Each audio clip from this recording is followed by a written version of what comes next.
a fast stop for your customers or your members. So we felt that it was appropriate for us to have a guideline that helps you direct how you handle complaints within your own circle. So this takes effect immediately after the validation in this particular meeting that we are having, and of course after immediate sign off by our CEO. So there are key interpretations within that particular guideline. One is that we have the Act, which is making huge reference to the Sacco Societies Act of 2008.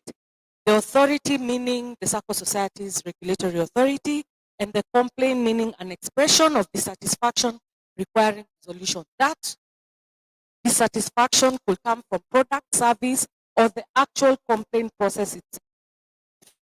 So lingering around that interpretation of that term, please ensure that your product, service, and the process itself is foolproof. So one is this particular guideline has been given. We are actually empowered to give you this guideline through the section 56 of the Act, and two, we want to ensure that you are able to adhere to the prudential and market conduct standards that are set out in both the Act and the regulations, as well as other statutes that may not necessarily be running through the Sacco Societies Act or the Mother Act, that's the CAP 490. 2, 3, we want to help support you SACCOs in addressing your complaints while you're fair, unbiased, and through a standardized approach. So the broader objectives of these guidelines are: one, we want to ensure that you enhance your member satisfaction. Two, we want to streamline the complaints handling process. We've noticed that some of you may start the process and it fizzles out somewhere in the middle, or you never give feedback to your members, or it's never handled completely, or there are processes like simply complaints register that is missing from your SACCO, or a service charter which elucidates how every service will be performed and the timelines that you give for performance of that service.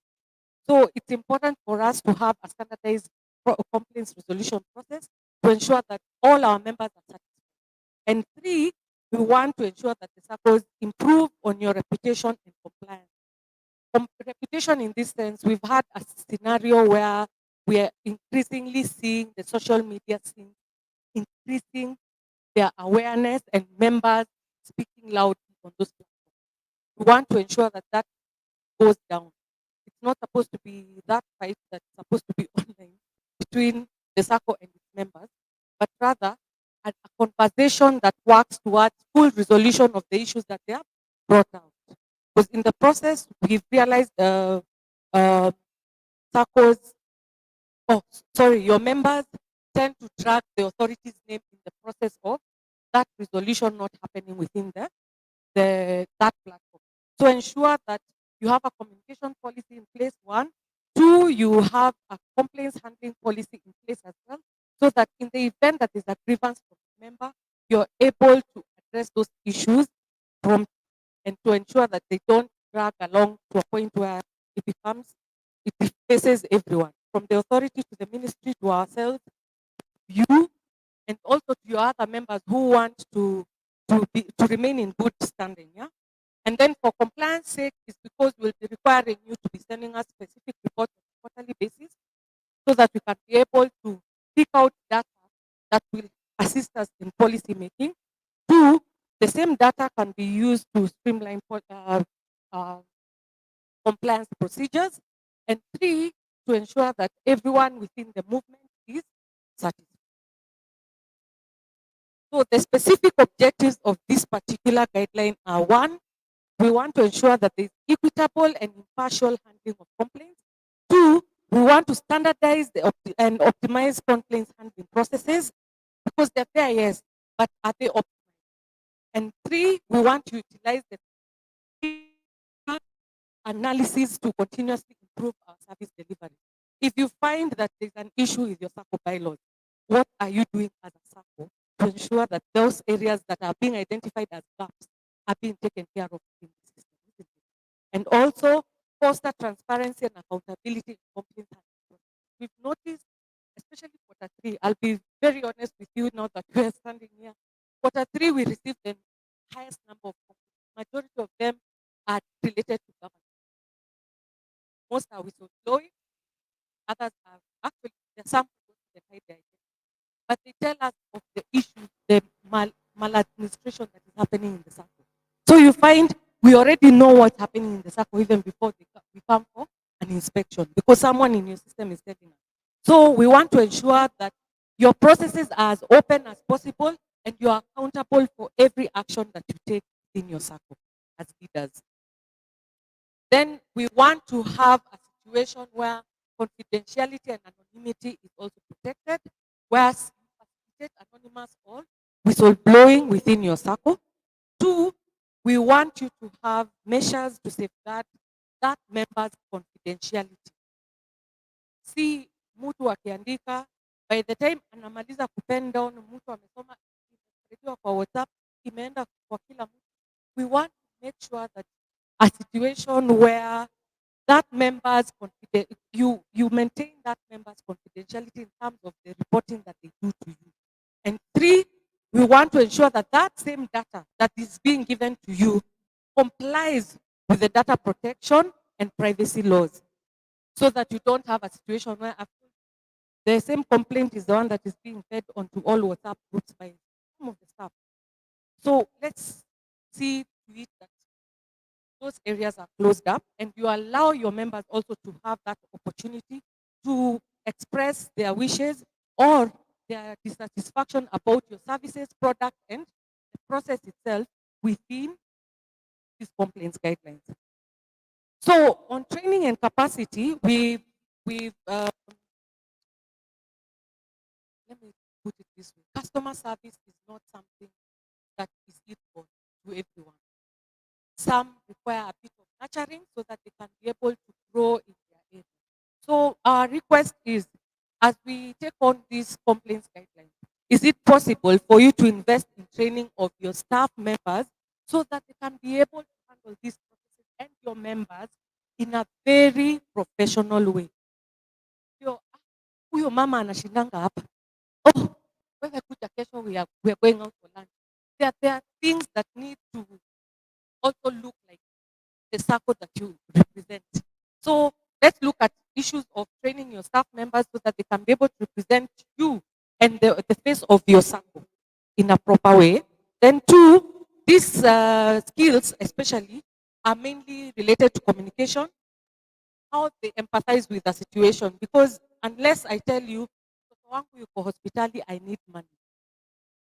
Sema unashindanga hapa, kwani unafikiria hata sisi hatunanga watoto?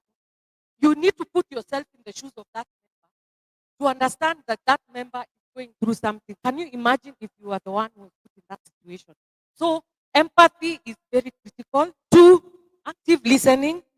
Active listening. I'm very, very specific with this one. Active listening, because we are very quick to we listen to respond. We don't listen to internalize. Majority of us. So let's listen to internalize so that we can be able to think proper way. Si mtu anajibu, anakuuliza swali hata kabla amalize kujibu, umeshagonga yeye na answer. No waiting. So let's work on that as well. Then problem solving skills. Don't have to keep referring to you as the leaders in terms of specific issues. If there are policies, if there are guidelines within the authority, within the circle, if there are other procedures that are able to take care of certain issues that are being raised by your member, then they can use that instead of having to keep referring. They should know it is within their fingertips, isn't it? And conflict resolution as well. The last one is we want to make sure that service quality is improved and we foster member satisfaction and trust. So the applications and limitation of this guideline is that 1, it applies to all licensed and authorized SACCOs in the country that are under SASRA. 2, we want to establish a consistent approach of complaints management for SACCOs so that the process that is used by A may differ from the process used by Sacco B. So we want to make sure that all of them are standardized. So that by the time you're giving us the report on the 15th, they are, they are reports that you can be able to interpret without having to keep referring to this template we've given you. And three, this guideline, and I repeat, this guideline only supplements the legal. We are not, it's not going to supersede the existing laws, but it's supposed to work in coexistence with the existing legislation so that you can be able to churn out good services to your members. So your responsibility for compliance, we are looking at the board members and the supervisory committee. One, the development of this of internal policy for your SACCO, the service charter, and I'm looking at the communication policy as well. Why I'm very persistent about that communication policy, and I think I've mentioned it before, is to ensure that you have designated people who speak on behalf of the SACCO. That way, it prevents a situation there leaks, and you cannot be able to account for such actions, because that is where even complaints stem out of. A disgruntled board member wants to speak. A disgruntled staff is the one who is speaking on behalf of the SACCO. So let's ensure that we have at least a reporting mechanism, what's it called, monitoring and evaluation mechanism as well for the SACCO, because all these cannot be done in vain. You want to ensure that it's an end-to-end process. You start by recording that complaint all the way to resolving it, all the way until you acknowledge to the point where you give feedback to that member. Then what happens after you give that feedback? There needs to be an M&E framework that ensures that the entire process becomes another loop of making sure that the issues that are being raised never come back again. If your SACCO are repeated, if the SACCO bylaws have a problem in terms of refund, can you relook at them? If you say 60 to 90 days, what is happening for you to keep that member's money up to a year? Or this person going to another agency to actually seek a refund, which ought to have been taken care of under the SACCO bylaws. So the other responsibilities are the management, where you implement that particular guideline, implementation of this guideline, and maybe the policies you have set in place, and and the staff or compliance officers adhering to what has been set out and the reporting framework. Reporting framework backwards, I mean, from the compliance officer going back to management, and that report going back to the board or the supervisory committee before it sent to the authority. It's important for you to see what is also being given out to the authority.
them in future. And in the event that there are other gaps and they need to be, at times it gets to the audit and review process, and the process starts again because they were left out. And then you do the follow-ups and learning, which is where the MNE is. So this is already in the document that we sent you, and that will be released immediately after this. Number two, I mean, this slide speaks about the timelines that we expect you to have within which you are able to operate resolution of complaints. One, acknowledgement to expect within 3 days. You should at least tell your member that you've received your complaint and we are working on it. Then within 14 working days, meaning we've given you almost like 3 weeks to be able to resolve. And that, I think, was that ample time to be able to handle the complaint for the member satisfactorily, unless there is an element of investigation. Then you can push that by an extra 15 days. Then you have to communicate the outcome to the member within 7 days. We are working on those timelines to ensure that there is no backlog. Because we've noticed uh, what has been happening is we've been receiving, PS also spoke about it yesterday. We are now receiving complaints through other agencies. That's the commission requesting us to intervene on behalf of our members. And you will find we get the first notice, second notice. We've never gotten to first notice, but half the time, by the time you're getting to second notice, they've already given this file that complaint. Obviously, that complaint, the Sacco has not responded. So they send the second notice, another 14 days.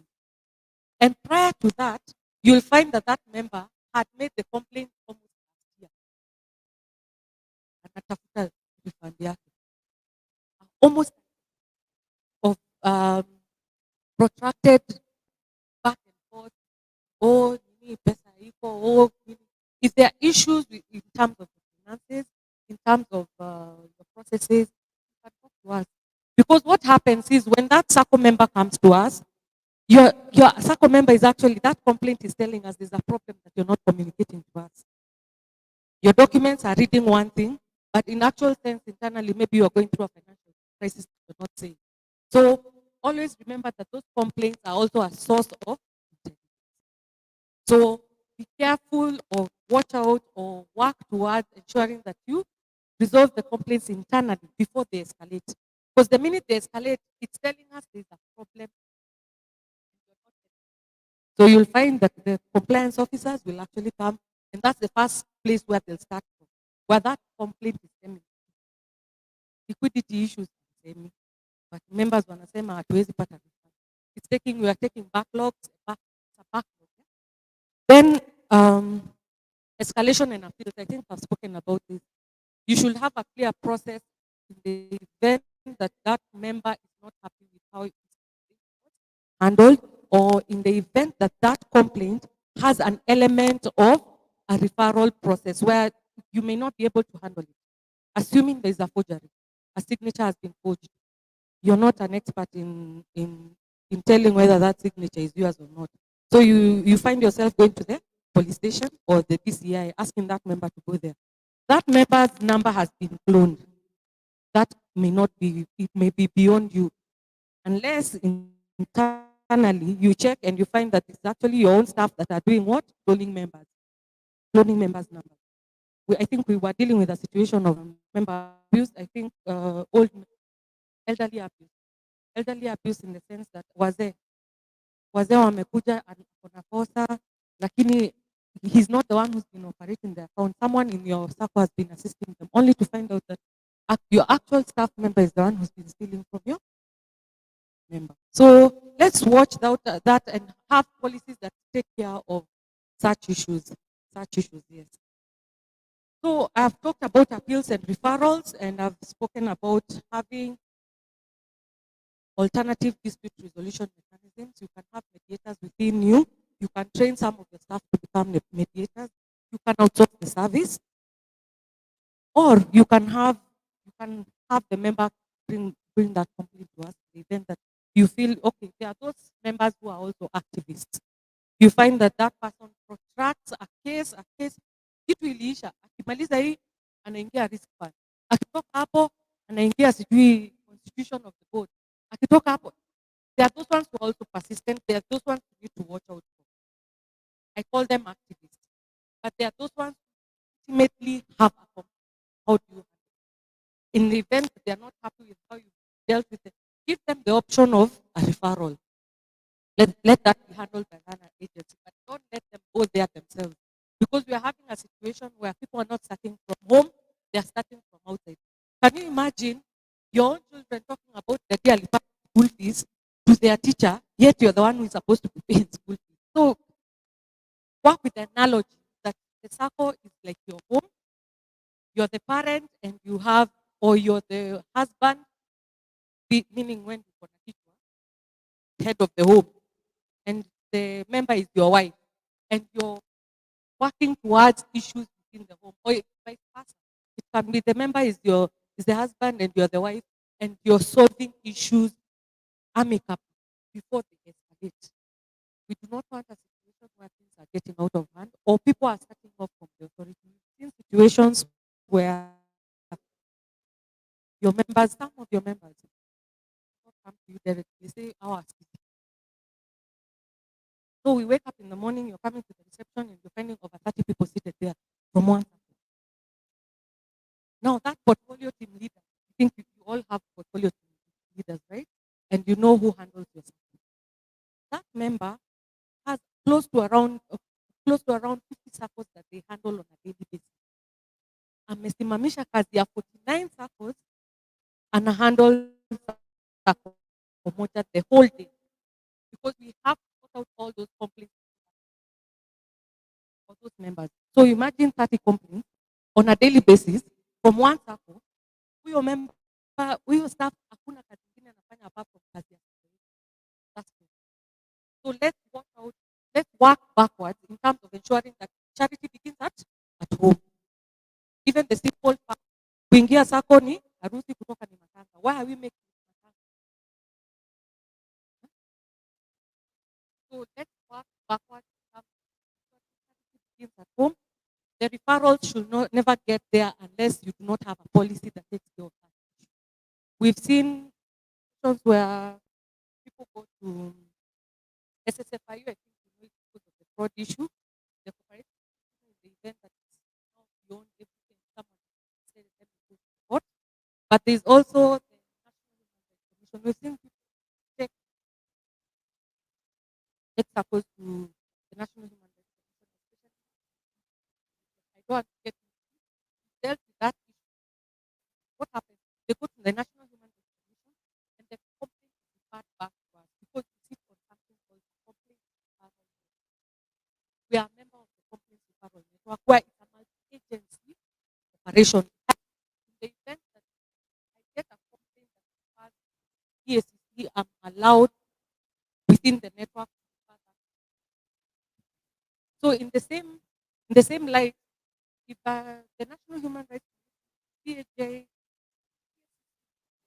Competition Authority find a complaint against a circle that is they're mandated by their law or mandated by that particular network that we work in to refer that complaint to SASSA. So much for appeals and referrals. So on reporting and monitoring, we would want to see that you have accurate and confidential complaints and resolutions done. Two, the board or the supervisory committee can regularly review this complaint data and trends, create areas of improvement for management and compliance staff to be able to follow through.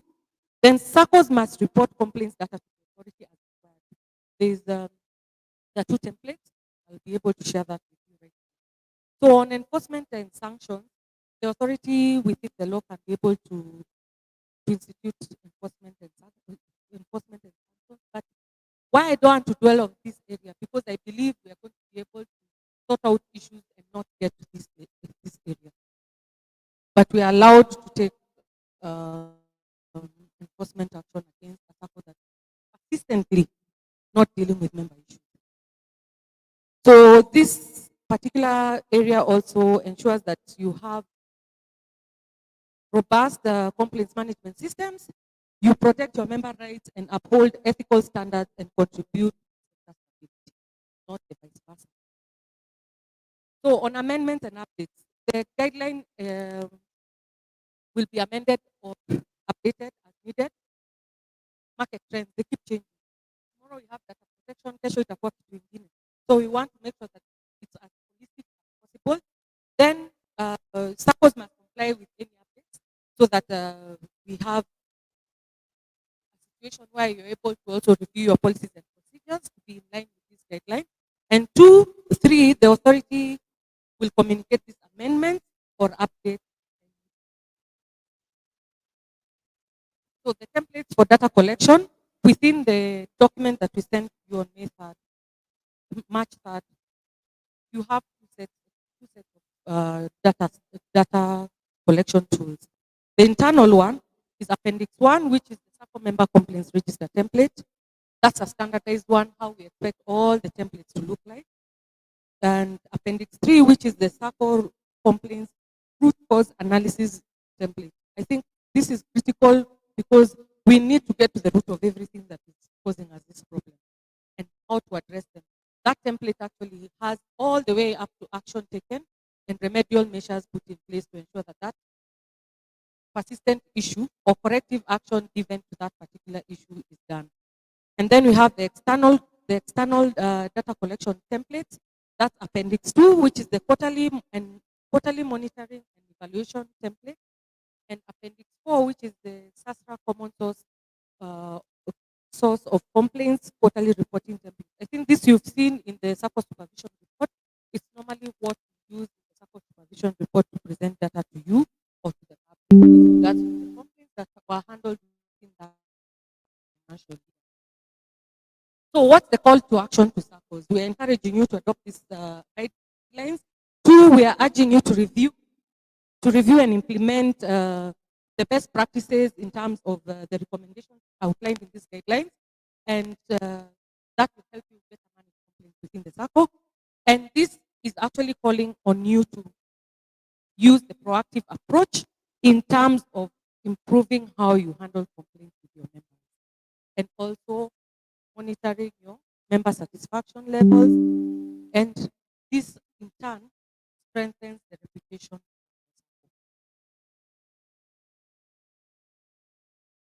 So what are we expecting as the next step in the action plan? Once this thing is signed off by our CEO when we leave this place, that will be next week. We expect you to develop an action plan on how you implement this guideline. We expect you to establish a timeline for rollout and reporting and monitoring. We expect the first report, I think, by that will be too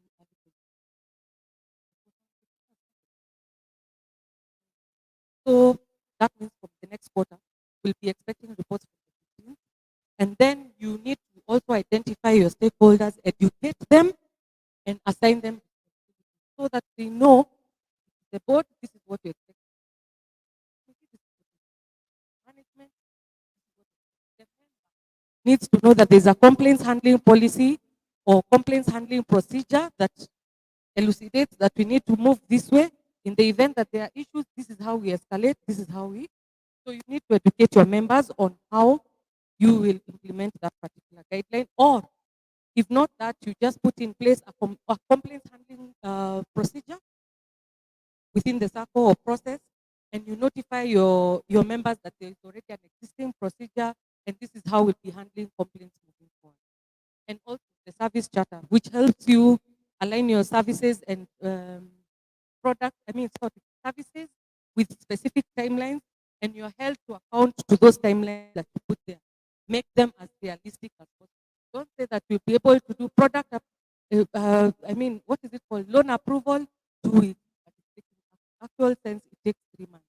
Just adjust that document with the actual timing that it takes to take that process through, take the member through that particular process that you're talking about.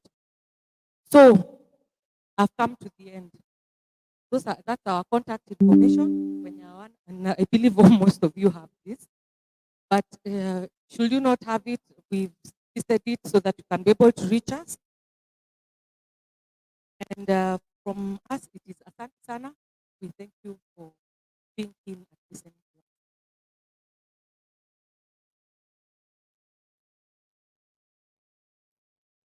Thank you very much, Anne. Possibly as Anne takes us to accommodate the questions that have been raised, another round of applause, please. Anne, thank you very much for your presentation. Home. People who are here, why I am also very happy about this presentation. This is your area of expertise. Some of you have membership reach almost reaching 200,000 members, and that is a big. And you've always been able to contain them, and perhaps it's only a few of them who come to us. Again, thank you very much. What Anne has said, this is very key for us, is the process. Because as your circle develops, you are getting more and more membership. We may not be able to use the skills of the chairman or chairlady to handle the conflict. They will now be in the department. Possibly you have different departments. And Anne has emphasized the need of a policy so that it is very clear how the conflicts are handled. The staff who are handling it mentioned one of the next steps and action plan. She mentioned that it is important to identify the stakeholders and educate them and decide. Now, since you had a presentation that I want to 2 points, I am sure you must be having what share with us. They will keep time as much as possible. And to start us off, who would want to ask something or comment something? Yes, the lady at the far corner will take and will take a part of 10. Let me respond if they are others. Yes, madam. Good morning. Thank you. Thank you, Anne, for your presentation. My name is Lucy Kaburia, the chair of Sacco. Uh, One is comment to Sasra as you seek to help all SACCOs to affect the whole issue of customer complaints. I think since you are one-stop shop for SACCOs, there are those SACCOs that have perfected the art of customer complaint. Perhaps some of them are just wondering, this is so basic, this is just a low-hanging fruit. That should be what we call an hygiene factor. So it would be good if you can have like a sort of uh, knowledge store where those circles that have perfected the art of those processes, that other circles that want to learn can just come to Sasra, get to know what these circles, can we go and bank, can we go and seek knowledge, can we go and learn instead of reinventing the wheel, because there are those that are perfected. So it will be good if you can help us with that, all other circles. The second question I have, I want to flip the coin, just like the way you're saying that members are complaining to SASRA, and you confirm that you're part of the network of multi-agencies. Similarly, how can you help us as SACCOs, especially for those members who disappear with loans, they don't pay, but they are working for other institutions, not necessarily other SACCOs, because those you can be able to access them, but they are working for other companies within the jurisdiction of Kenya. How can you help us as SACCOs in terms of also having a multi-agency, perhaps with KRA, because every employee pays a pay, in terms of helping SACCOs to also be able to use that multi-agency network to be able to collect our money. Thank you very much. The gentleman next to you. Thank you very much, and thank you for well-informed presentation. Conference that come to our way. My name is Dr. Muguna, Chairman of the University SAC. In this process of complaint, I've not seen a situation where we have root cause analysis, establish root cause complaint,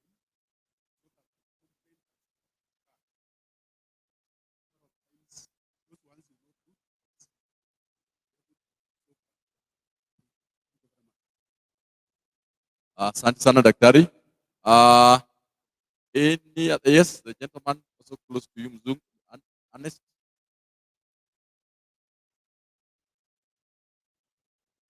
Thank you very much. Daniel Mbaso from Vision Point Sacco. Let me appreciate Anne for what she told us. And we are very serious complaints. But I want to just give a comment and ask a question. Most of the complaints come from former staff. What a ticket taken to court. When they come to you, Sasra, that complaint, first try to understand the history of that member for you. They will come with a group of people with malicious intention. So when they come to you, first of all, understand this. But times you write to us, inform you, the case is in the court. And what I want to know there, if the case is in court, you have the powers again, the case to come back to you, or you finish with the court process before they come to you.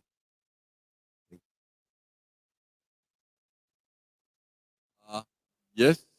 Now, it seems as the members are bottling what was asked, it's a COUN. What?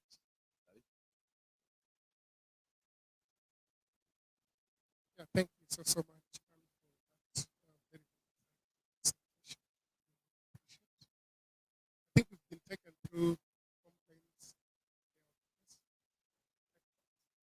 We should be able to. And it's just ask process.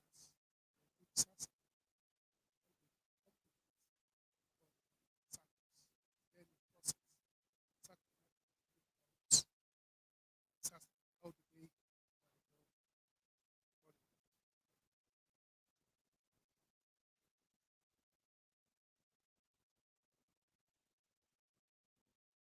Where the daddy is asking where the hunter becomes the hunted. How do you handle that? I think that is interesting. I think now, yeah, I was almost saying we close, but now the chair, Magedi Hazina, kindly close the first session for us. Thank you, and that was a good presentation. I want to confirm that all SACCOs have a way of sorting out their problems. However, we might have not documented the procedures on complaint handling. Here is a situation where we are going to package the way we have been doing it so that we document for purpose of following the procedures. My question might be different from that. Once, are we going to include all complaints against staff, complaint against the SACCO, and complaint coming from our partners, or we'll have a different template in presentation of our complaints? And another thing that I want to propose, how do we use that mechanism for the SACCOs to be able to interact with the ombudsman, that is the Commission on Administrative Justice?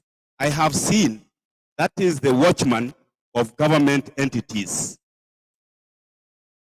whereby if you complain to the Commission on Administrative Justice as a regulated entity or as a citizen, we have seen government institutions moving very speedily to give responses. And we have a leeway or a way to engage through SASRA or directly to the Commission on Administrative Justice so that those employers who have not remitted our funds can be reported to that ombudsman. That is, it can be a linkage to ombudsman so that they can be able to be triggered to pay those money, particularly the government institutions. Thank you. Thank you. Kindly allow Anne to respond first for to these ones, and then Oh yeah, okay. See you, Anthony. See you, Tony. See you, United.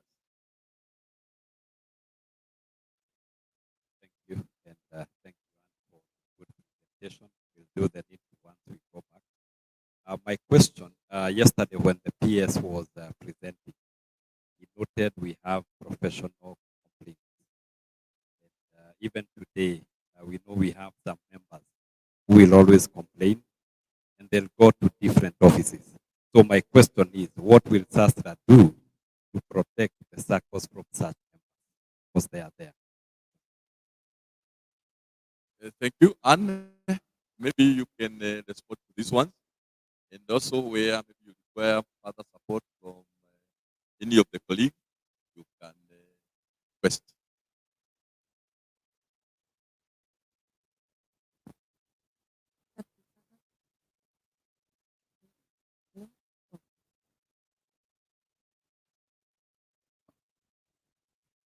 Asante sana for the questions that you posed. I think I want to start with the United's question in terms of professional complainants.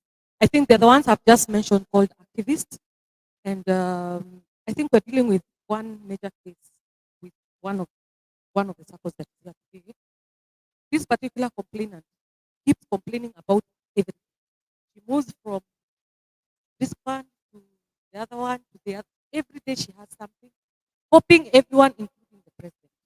Now, what we did was we spoke to the commission.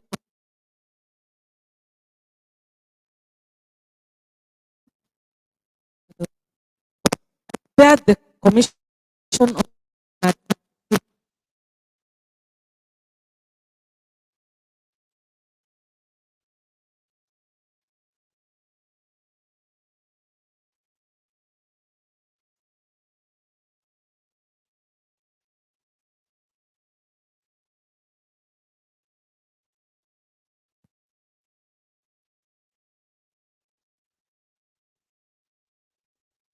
hello, yeah.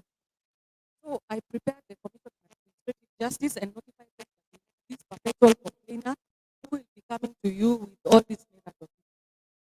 And how we did, what we did is that we were able to close the case and none of those agencies will present the She was asked to have, we have a roundtable meeting with her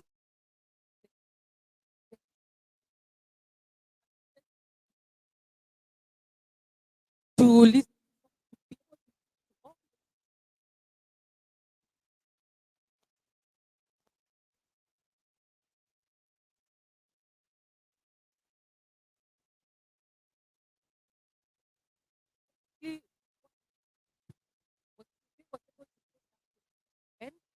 because they identified her as a perpetual complaint or the activist.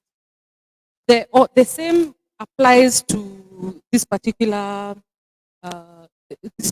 case. Can you have a system where you identify those problematic members and have them somewhere? Mweke hapa. Juu msipoweka hapa, you know clearly that person will always complain about everything. And I remember my colleague were speaking to another group we were with and mentioned this. Majority of these members who keep complaining, half of them walitoka Sacco, wakabakisha share capital. Hao ndio wanakuanga the most problematic. So the solution that was given by my colleague, and I'll put it out here. Is it possible for you to revise your bylaws to be able to classify these members up to what level they can be able to get involved in Sacco affairs? Because you find kazi yake ni perpetual ya kununua share capital zote za kila mtu anatoka. Anauziangwa na discount. Akiachua hiyo pesa atawasumbua kila siku. So it's up to you guys to go back and sit down, look at the Sacco bylaws, limit the powers of such members. Otherwise, you'll have a problem dealing with them in the Sacco. Majority of them ni wenye wamebakisha kale kashia capital. True or not true? Yes. Ingine ni the low hanging fruits. I like that question from Lucy. We'll be able to look at the systems that are available within the SACCOs, the ones that have implemented the complaints, robust complaints complaints handling mechanism. It doesn't have to be expensive. It doesn't have to be over the moon. But if you want to automate that, okay, it's even better for you because of reporting mechanisms. Then you can be able to input our templates, but we'll be able to sit down and create a template. I mean, not a template, but rather pick out the circles that have already implemented a robust complaints handling mechanism, share them with you so that you can be able to learn from them. And thank you for that question. Then the issue of collecting money from members that don't pay using the same network. Let me allow my colleague or my boss, Mr. Peter Uira, to respond to this one. I don't want to bite what I can't chew.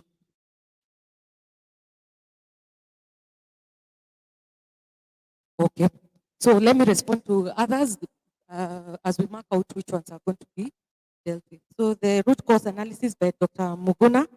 The root cause analysis is actually given in the templates that we have issued to you.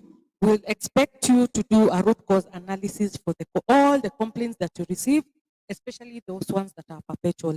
You realize that one of the templates that you'll be reporting back to the Sacco, to the authority, a majority of them are the pending complaints. What is causing them to continue pending? Just check on appendix 1 to 4. One of them has a root cause analysis template and the corrective action given in there. So you'll have to do the root cause and then give us a corrective action or remedial measure that you'll be able to put in place and how you move forward in terms of that. So the one who spoke about former staff who are conflicted and come to SASRA to try and understand the complaint matter.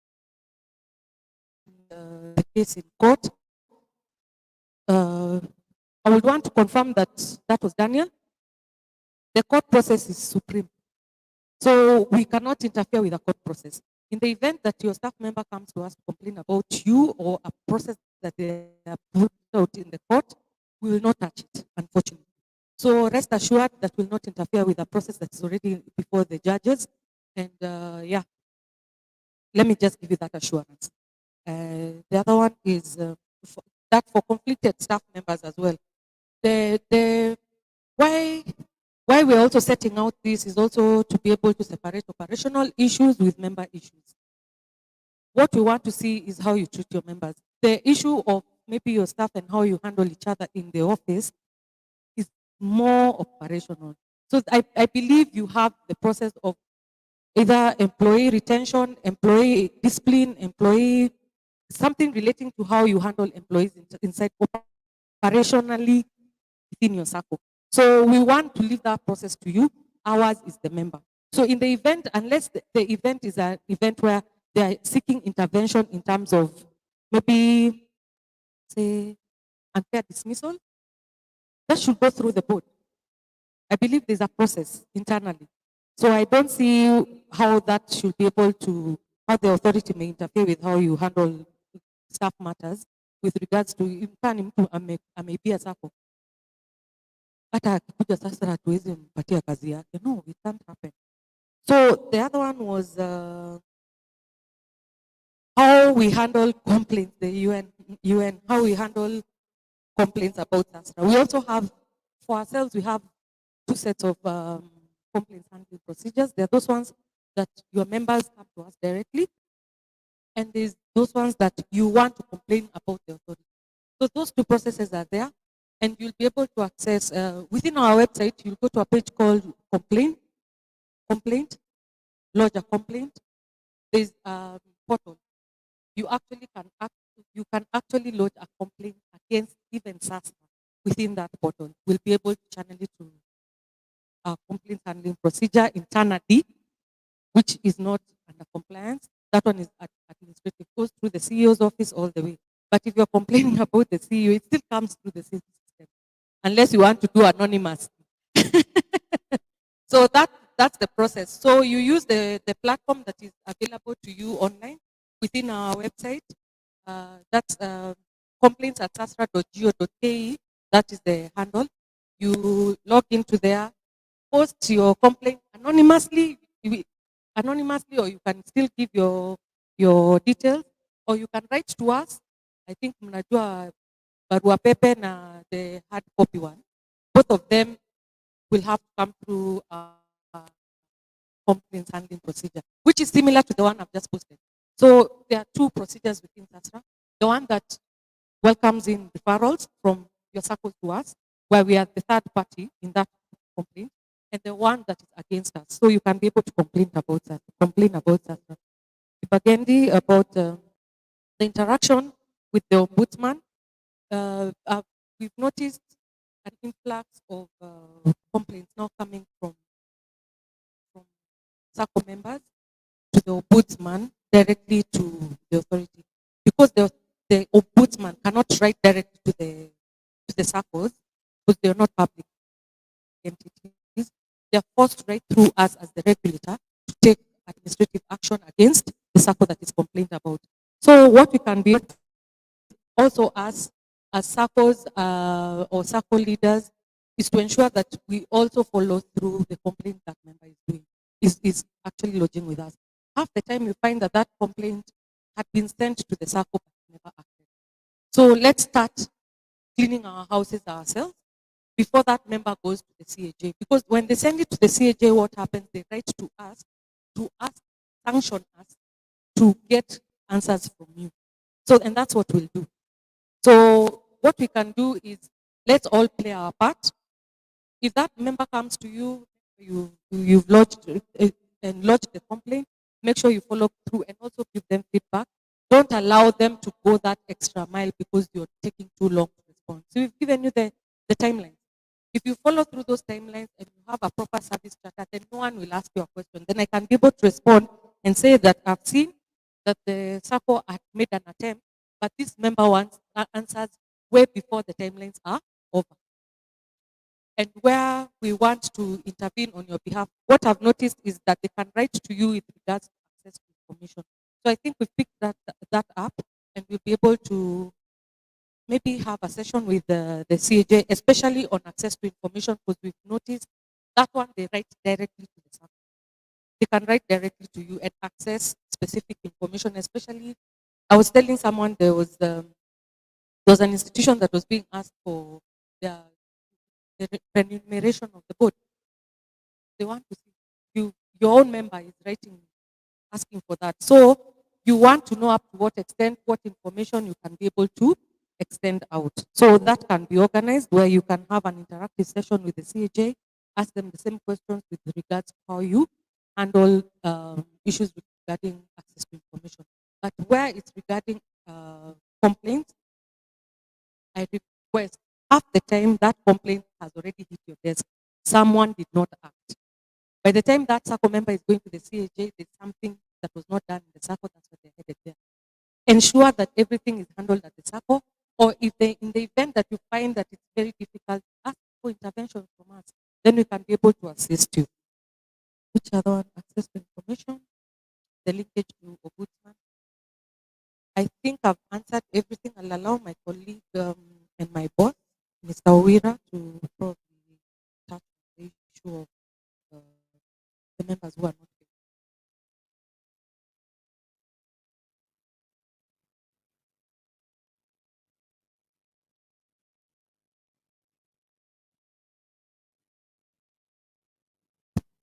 here. Thank you, Anne.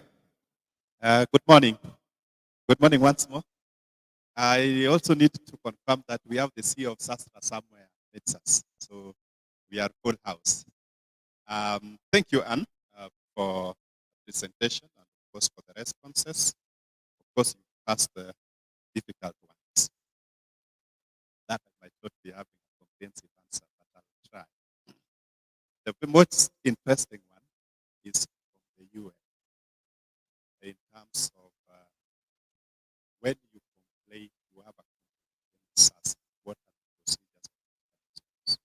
In addition to what my colleague has answered, that we have the internal processes, of course, through the web-based portal, so that we can address the issue. But you laughed. I suspect you laughed because how can a person you are complaining against sort your problem? Now, SASRA is a regulated, just like any other organization that is a public institution.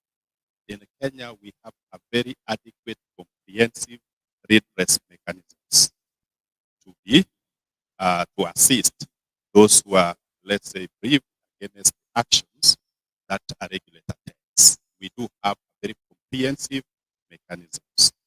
Now, the complaints can be either through the operational issues. Your branch has not been approved, yet you requested, which will say no and give you the reasons. Or we've taken an enforcement action, which perhaps you think we did see the facts right. Basically, they come from the operations or the enforcement activities. So we are not operating in a vacuum. When it comes to operations, the first best way, CEO, you and others, to address it, we are not at war. Let's just appreciate that. Let's start from there. It is just the nature of the business. The first best way is to have a discussion with SASSA. Tuko pamoja?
It can be a case where we know the history.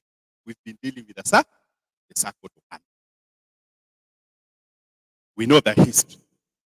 Or it can be a case that even us, we are getting it for the first time. And therefore, how do we defend you yet we don't know the issue? Best way, because the moment those officers have referred this to us, they expect a response. Because even that complainant was promised, come on Tuesday to get a fee. Now it is upon you, because what we'll do, we'll tell you we found this case. And this is the complaint. How have you handled it? So it is upon you now to convince us that this is how we've dealt with this case, this is how we've moved with it, this is where we. So your response should be convincing. And I'm happy to report that in such instances where we've managed to reach out in terms of a complainant at one point or the other, sometimes you've dealt with it amicably. So it is you to give us a response that we can use to protect you. Otherwise, we are not customer care of your sir.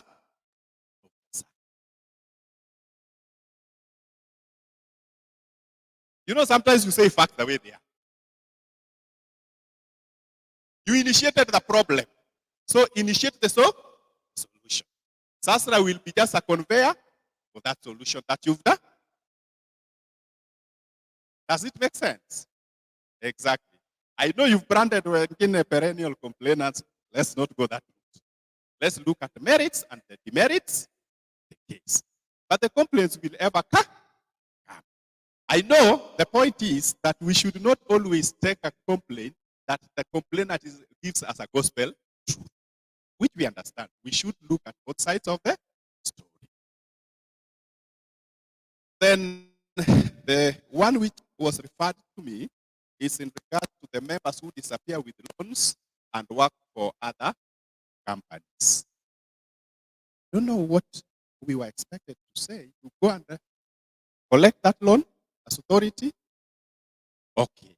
But the point is, and then I love the way nowadays, even the employers do their work. Nowadays, they request for the minimum 5 documents. Do you know them? For you to be employed. They want you to confirm that you've cleared with the taxman. What is the other issue? They want to confirm that you've cleared with CRP.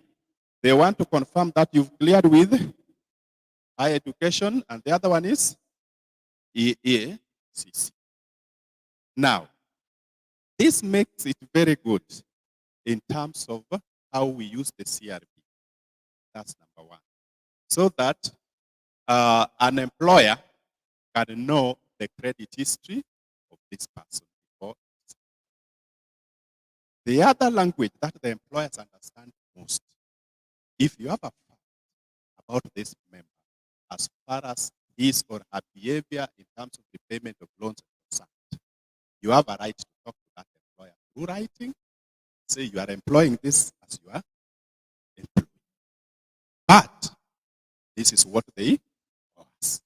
When you confirm, allow that employee to clear with us. But now it also takes me the other side. You know, this is the problem with the regulator. We always look at the internal controls. Which controls did you put in place adequately to ensure that the funds you gave are safeguarded? In an unlikely event, this member does not repay the loan, there is a way you can help. See, you are the same guys who say, why do you want us to provide yet members' loans are guaranteed? Now it is the other side of it. I love the issue of getting the best practice from those who have really tried in terms of improving on the knowledge and customer care.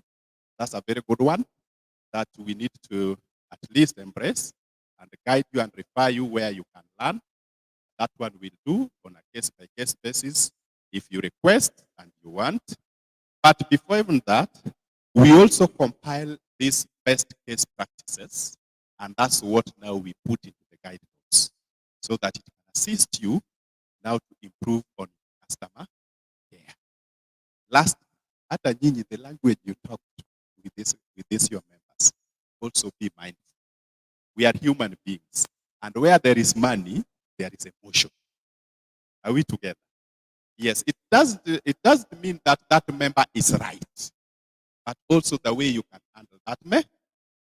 One of the major issues, and this is a cooperative movement problem, that the shares are not refundable, but are transferable. You know, you are players, I don't need to remind you of that.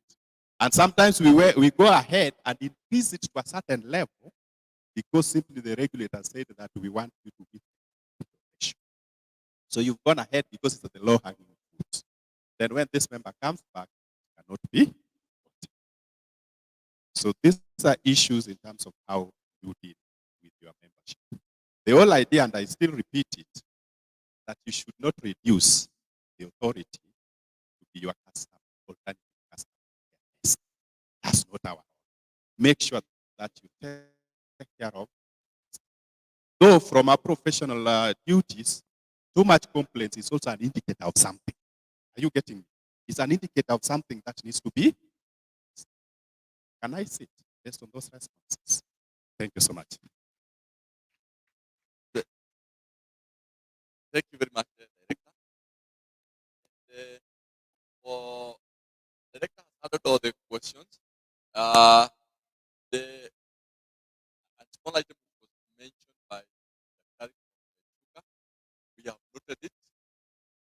It's good that when you're coming with these policies, especially from the Sacco side, it's good to have the root cause analysis. Now, another loud. Yes, the gentleman at the back on honest.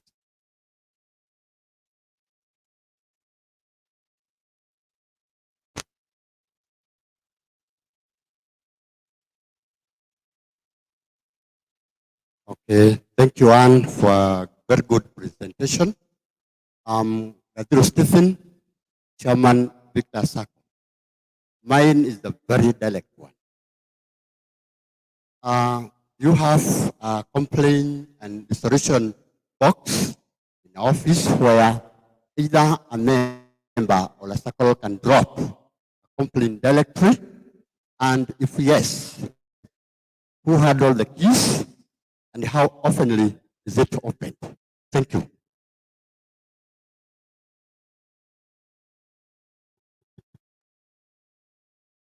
Anthony? Okay, yes. Thank you. I'm Julius Sioka, Chairman. It's a very interesting actually topic. I want to thank the director, Peter, for the explanation because he's aware of what we undergo as institutions and also as families. The issue of complaints is rampant. It's everywhere, like families. The interesting point is if a chief of a village allows all the people, the women and wives to report the complaints, and that is the box. Okay. When I was a head teacher, I once told the lower primary to be reporting to me anybody who has abused, done a mistake before they went home. One time I couldn't. We stayed until in the evening. They are reporting this. So it's interesting when we open that. As Saccos, we open the door that there's a committee for complaints. Let me tell you, these people have a lot of complaints. Fine, I'm happy you have been supporting us. And those which sneak. Kindly go to the question. The question is, it's not a question per se, but I want to thank Sasa for supporting us. For those which sneak to those higher levels. And if we could be allowed to censor them, because some are administrative, some are ignorant, but continue supporting us. That is what I can say. Thank you. Maybe last one as we go for tea. The gentleman at the center. Yes, Ernest.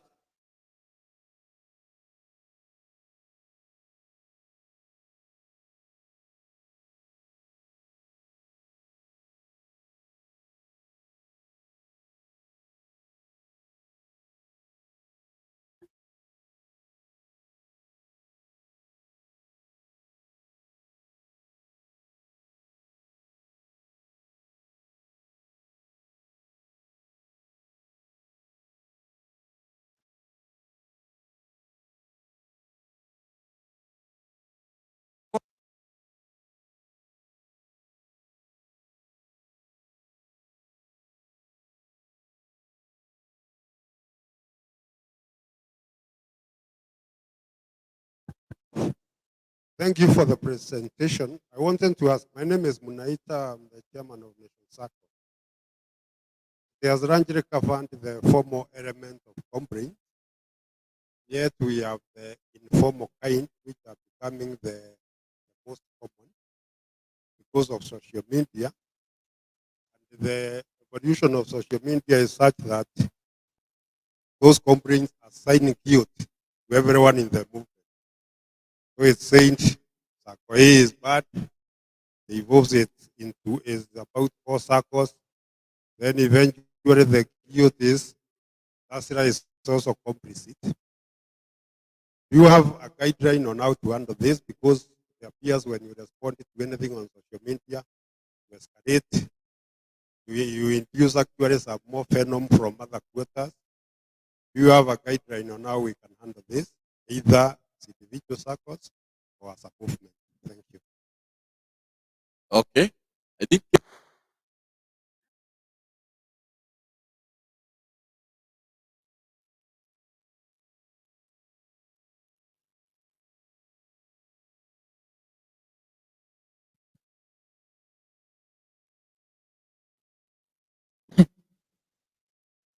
Like Stephen's question about the complaints box. We do have a complaints box at SASRA, and the person who keeps the keys is head of HR.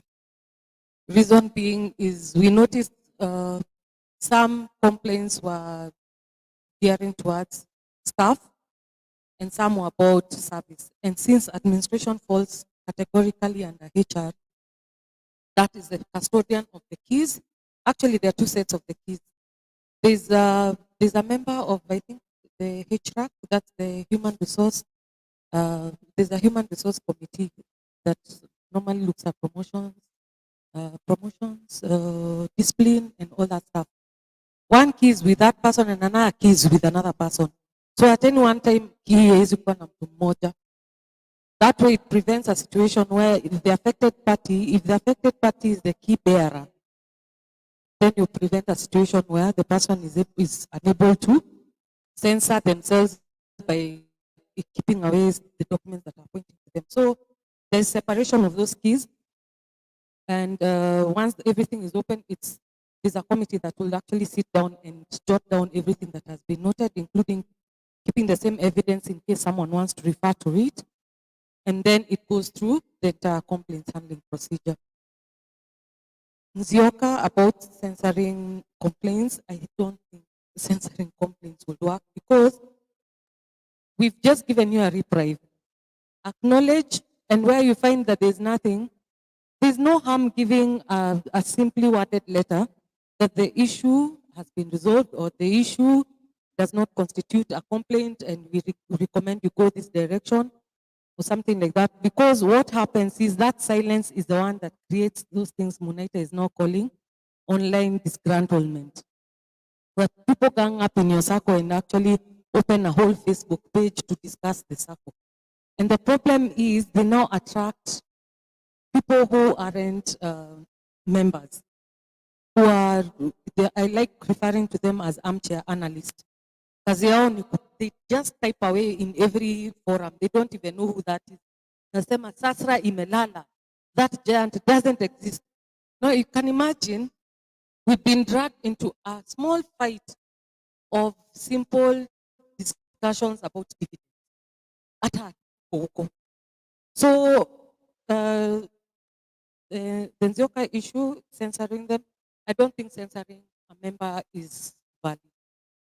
Give them just a response. I know they're perpetual. You'll be very surprised. By the time you handle 1, 2, 3 complaints, what wanasikizwa, people will not be coming to your offices. They'll know there's a process. Then 2, make the process very clear to them and how they can actually follow through. Don't make it difficult. The minute you create hurdles, that's when they start going on the side and going to other agencies. The Munaita issue, the formal complaints, which we've dealt with, and the informal complaints, empower your communication or marketing teams to handle, what are they called? Tweet fights and Facebook fights as well. But all those also stem out of non-communication. Because a simple thing like sending your members an SMS and telling them a system is down is moved from your institution to an online platform where people are now discussing the way our circle is going to fall. A simple issue that could have been handled by a simple communication to your members. Send them text. notify them that there's a system upgrade or a system update that needs to be done within this time. And you'll notice that there is interruption of service for at least maybe 6 hours. In the event that there's an extension, let them know that as well. But you're quiet. Week 1, you're quiet. System iko chini. Week 2, bado hujawaambia kitu. Week 3, tuko huko buyer beware, tunaambiwa ile sako inataka kuanguka. And then mkatoe pesa. So I think it also starts with us. Communication over very small issues. If you start hearing disgruntlement of members, work to address the issue that they're talking about before it escalates, because they'll talk outside. And watu wa kuganga hapo kwa nje ndio wengi. Wenye wakuambiana sako yetu inaanguka. I listened and watched a situation of another sacco that was handled. I personally didn't like the way the social media handling was. It was fighting, literally. Munatukanana. Mtu wa sako anasema, you said, I said, you did. Now the problem is that such a situation, even the regulator himself or herself cannot intervene. We'll have to write to you a letter and ask you about that content that is actually being published out there. Half the time, the issues related to your social media feed are related to miscommunication or lack of communication. I've repeated again. If there's a service delay, if there's a product phase out or something like that, notify your members in time. Closure of branches, notify your members. Si mtu anaenda anafikia ile building na mjai muambia. So they're writing to us and telling us where did the branch move to, yet all my savings have been in the post. And we have to write back to the Sacco to ask you where you are. And you never notified the authority. Help us, help you. Yes, we've said we help you, but we still insist, help us, help you. Clear communication guidelines have.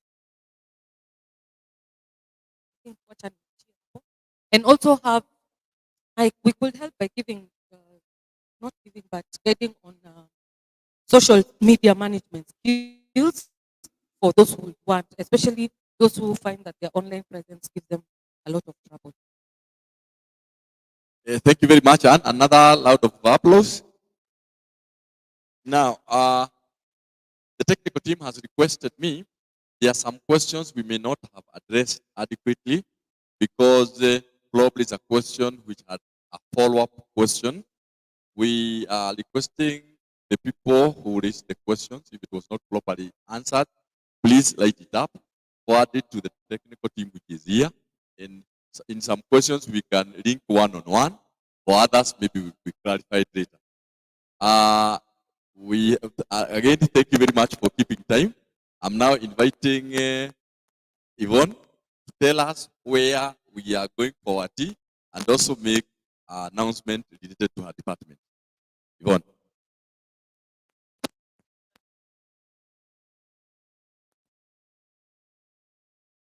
Good morning, cooperators. Are we enjoying the session?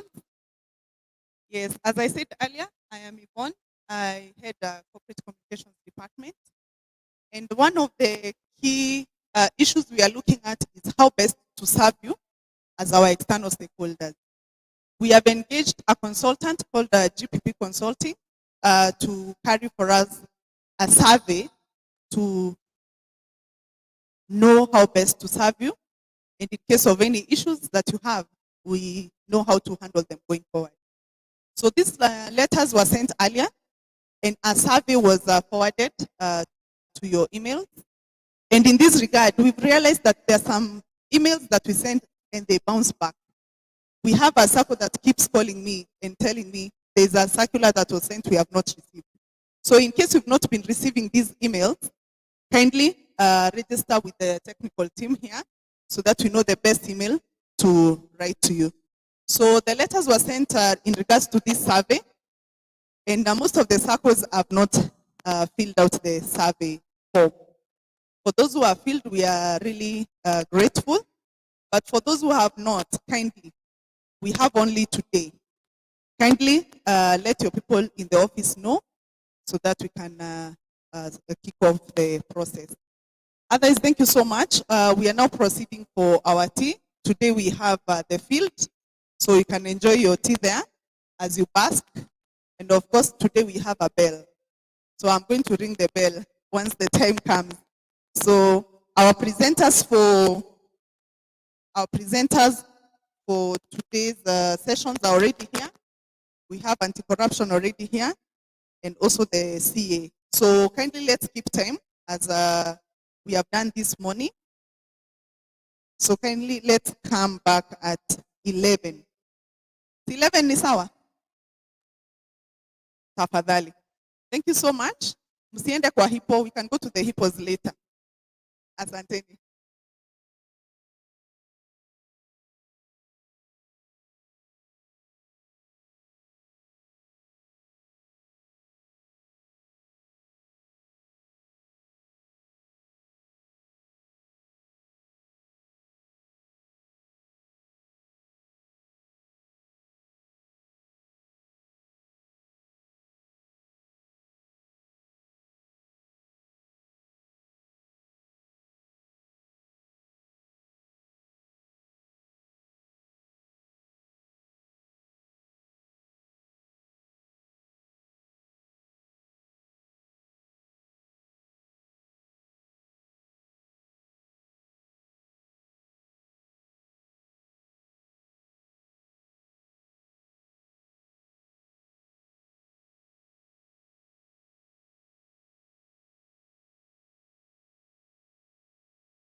Retreat.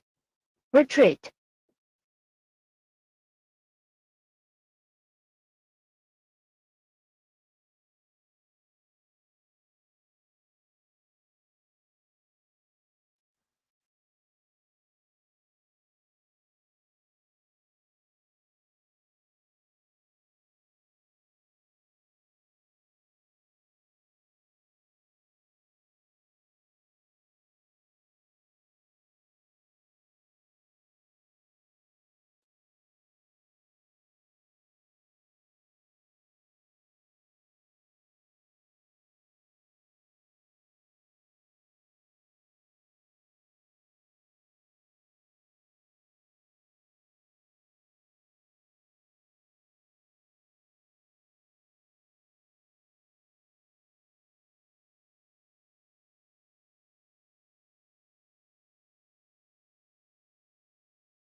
check, 1, 2, check, 1, 2, check, 1, 2, 1, 2, check,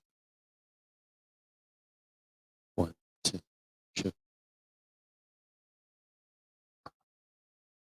1, 2, check, 1, 2,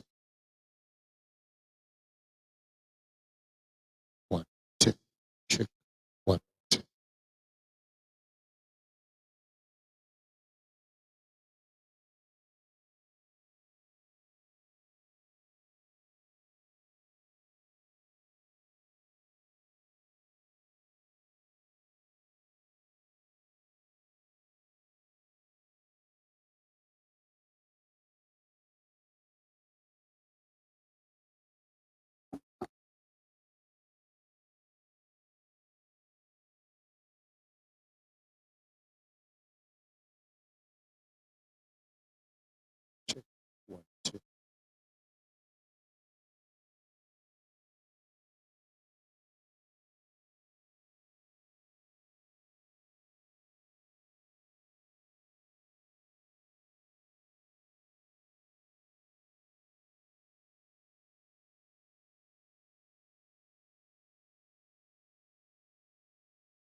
and they have told me they did not go to see the hippo.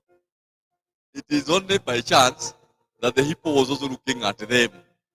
So then we can cancel out and say, you didn't go the lake side.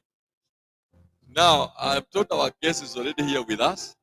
He will be taking us through the provisions of what we call the EACC matters. We are living in I remember Anne did mention about the quality of people we serve. And I was happy when majority of you pointed out that we have perennial complainants. And we have already agreed what we need to do with them. And possibly one of the things that they complain about, either somebody is collapsed, or we have collapse practices. And it is high time we get to know what are those corruption practices, what we need to do to address them, possibly what is our law, because as much as possible, we must protect our reputation. We must also protect the reputation of the institutions that we govern. Somebody did mention to me in one of the classes that anybody dealing with money, or what we would call the equivalent of gold, one of the things you'll guard with all your might is the integrity. And I'm happy that the person who will be taking us through will first of all appreciate the integrity that we have ourselves, the integrity for the people we also supervise, and the integrity of the people we have as communities. Then, in case we have a few who are wayward, people who are not able to adhere to the to the ethical practices, possibly go into the line of corruption, those issues will be addressed. So, our technical team kindly communicate to the people in the holding room, our our good people, our key strategic partners are back, and we are ready to go on with the session. Thank you very much for keeping time. And as my good friend told me, that they did not see the hippo. It is the hippo who looked at them. Welcome back. That cancelled out because if somebody is looking at you and you look at that person back, both of you are looking at each other, isn't it? So we cannot accuse you of looking looking at the hippo. It is the hippo which looked at you. Now, we are ready, and I'm just waiting for a signal from our technical people so that we carry on with the next session. I'm very, very proud of you, the way we kept time, the way we've adhered to our program. And I want to believe even the requests that you made for the other days, particularly the Friday, will also keep time the way you are keeping time today. Let me find out where our guest is so that we can start off.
Kindly, our technical team, if the presenter is in the house, please let me know.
Karibuni sana, our CEO and I believe the presenter for the session.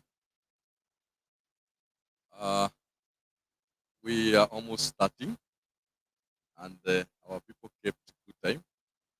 Once you settle, let me know. I do not have the presenter's profile, so as he will be doing presentation, he will also introduce himself. The introduction is what you deem appropriate because it is not an information he had in advance. I want to believe, I don't know whether maybe our CEO can say something.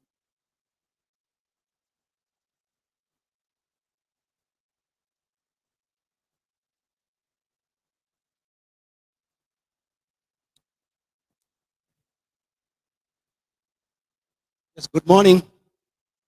Morning once again. Very well. So I think you've heard from us so far that this is also an opportunity for us to collaborate with other government agencies so that you can get to know what other legal policy frameworks that are coming up affect you, whether direct or indirect. Because yesterday we heard about data protection. Today, you may be aware from our communication, there is an anti-bribery act, bribery act of anti. You get to know. And that targeted at yourselves as private entities. So the obligations under that, voting requirements, and we thought it is important you get to know because, as the saying goes, the ESCC, the key statute focuses on the constitution focuses on public entities, the corruption or other acts of economic crimes don't happen in isolation. They happen within a chain where there are public entity actors, there are private entity actors, and therefore this statute is targeted at actually addressing the whole chain. Therefore, ESCC, presented by Director of Legal Services, will be taking us through what is this statute about and what is it is expected of themselves. So join me in welcoming Mr. David Tor, who has joined us this morning presenting the CEO, ESCC, take us through that. Karibu sana. In here, David, we have CEOs and chairpersons of SACCO or regulatees, and we've been here from yesterday. Therefore, have the floor. Chair.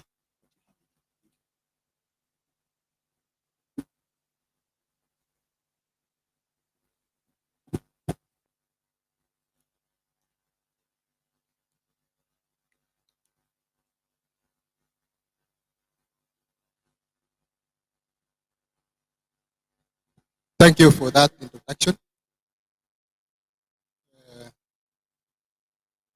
Chairman of SACCOs, CEOs,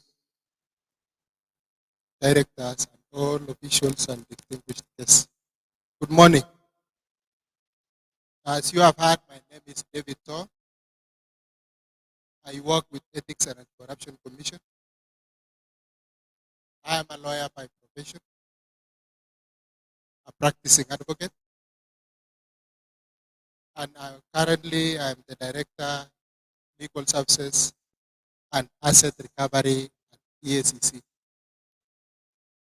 I'm deeply honored to be here today to do a presentation touching on the application of Bribery Act. We ought to be calling it anti-bribery, but it was enacted as Bribery Act number 47, 2016. And I wish to say that it was an initiative of the private sector working in conjunction with the government to enact the private act. And the private sector includes the SACCOs.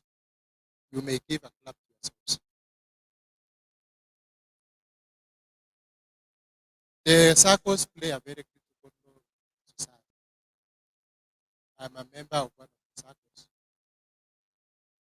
and I've seen what it has done to myself and others whom I work with in our organization. So if managed well, you are the game changers, you are the transformers in society. So bear that in mind. It's a great responsibility that is placed on you when you have an opportunity to work with a SACCO or to be a chair or CEO of a SACCO. You can change lives. And you hold colossal sums of money.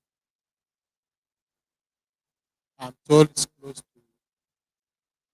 going upwards, it's going almost going to 1 trillion now. That is no small money in Kenya. The way I have structured my presentation, I'll first and foremost talk about who is EACC and what does it do. So I'll talk about the EACC mandate. I'll talk about the various legislations. I'll talk about the investigative process. I'll briefly mention about achievements and then opportunities for collaboration with the SACCOs. We may go to the next slide. EACC, or Ethics and Corruption Commission, is a creature of the Constitution. It is established pursuant to Article 79 of the Constitution. And it has 5 commissioners, one of whom is a chairperson, and the rest 4 are members. They are on part-time. There's a secretary CEO, currently, who is the person in charge of the secretariat. And then below him are the directors, is a DCO, and then the other members of staff. Currently, we have 11 regional offices, 50 and 50 Huduma centers. We are implementing strategic plan for 2018-2023, which is lapsing the end of this month, June, and we are in the process of formulating the next strategic plan for 2023-2028. And I'm also aware that I think the SACCOs are, SASRA is also big strategic plan. So the strategic plans for most institutions go with the medium term plan for the.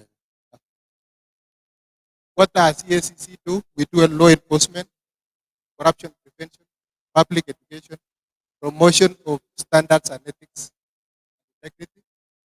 Under law enforcement, we undertake investigation. We do asset tracing and asset recovery, the disruption of corruption networks. When we talk of disruption, it means that whenever we get wind that is about corruption is about to happen at a certain place, or maybe some colossal sums of money are supposed to be paid for works that are not done, goods or services that are not given. We go into it, and if we find there are reasonable grounds to stop payment, stop that payment, and as a result of this, we've been able to save up quite colossal sums of money. We do undercover operations and also ethics enforcement. Ethics enforcement in terms of looking, enforcing the law in relation to ethics of various code their code of conduct. Corruption prevention, we do corruption risk assessments, assessment, examination of systems for various institutions, promotion of ethics and leadership standards.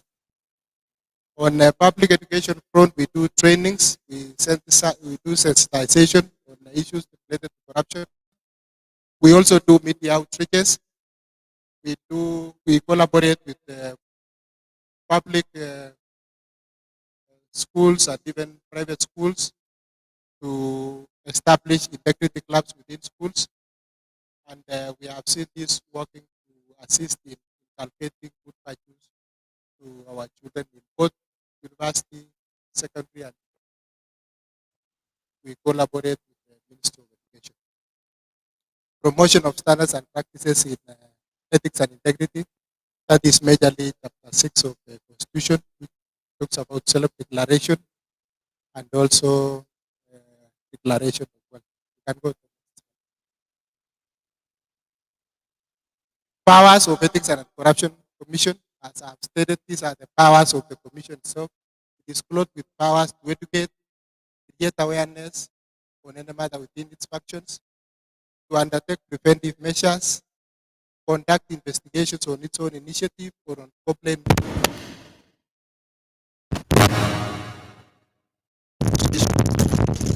Hire such experts as may be necessary for the performance of its functions. This is the powers bestowed by the Commission. That is the Commissioners. ESCC does not only investigate, it also undertakes negotiation. So in instances where maybe somebody has obtained illegally, unlawfully obtained the public property, we can negotiate with a view to that property being returned, and even to the extent of asking the DPP to waive prosecution if all that is returned and the person has corruption conduct. Next slide. We receive quite a number of complaints, 7,000 in a year. Out of those 7,000, 3,000 are within the mandate of the Commission. But because of the resource constraints, we can't undertake all the investigations. So we have strategies that we have engaged in, and this is with a view to prioritizing high impact investigations, and the criteria is personalities involved, value of the assets, and public interest. And this is aimed at causing maximum deterrence. Asset tracing and recovery targets the possession of unexplained wealth and corruptly acquired assets. Law permits use of alternative dispute resolution. I've talked that the law permits us to engage in alternative dispute resolution, and it is majorly negotiation. We also focus on corruption prevention, and we value partnership. We have entered into partnership with various organizations, and even with the cooperative societies. We have an MOU which we entered sometimes back. On asset recovery, if I may mention, asset recovery has played a very key role. As you may all be aware, during past times, we used just to take people criminally, charge them in court, and they are jailed, they finish their years, they come back and they enjoy their wealth. That is going to cease. We will charge, take them to prison, and we take the property. And it is with a view to making corruption a high risk business.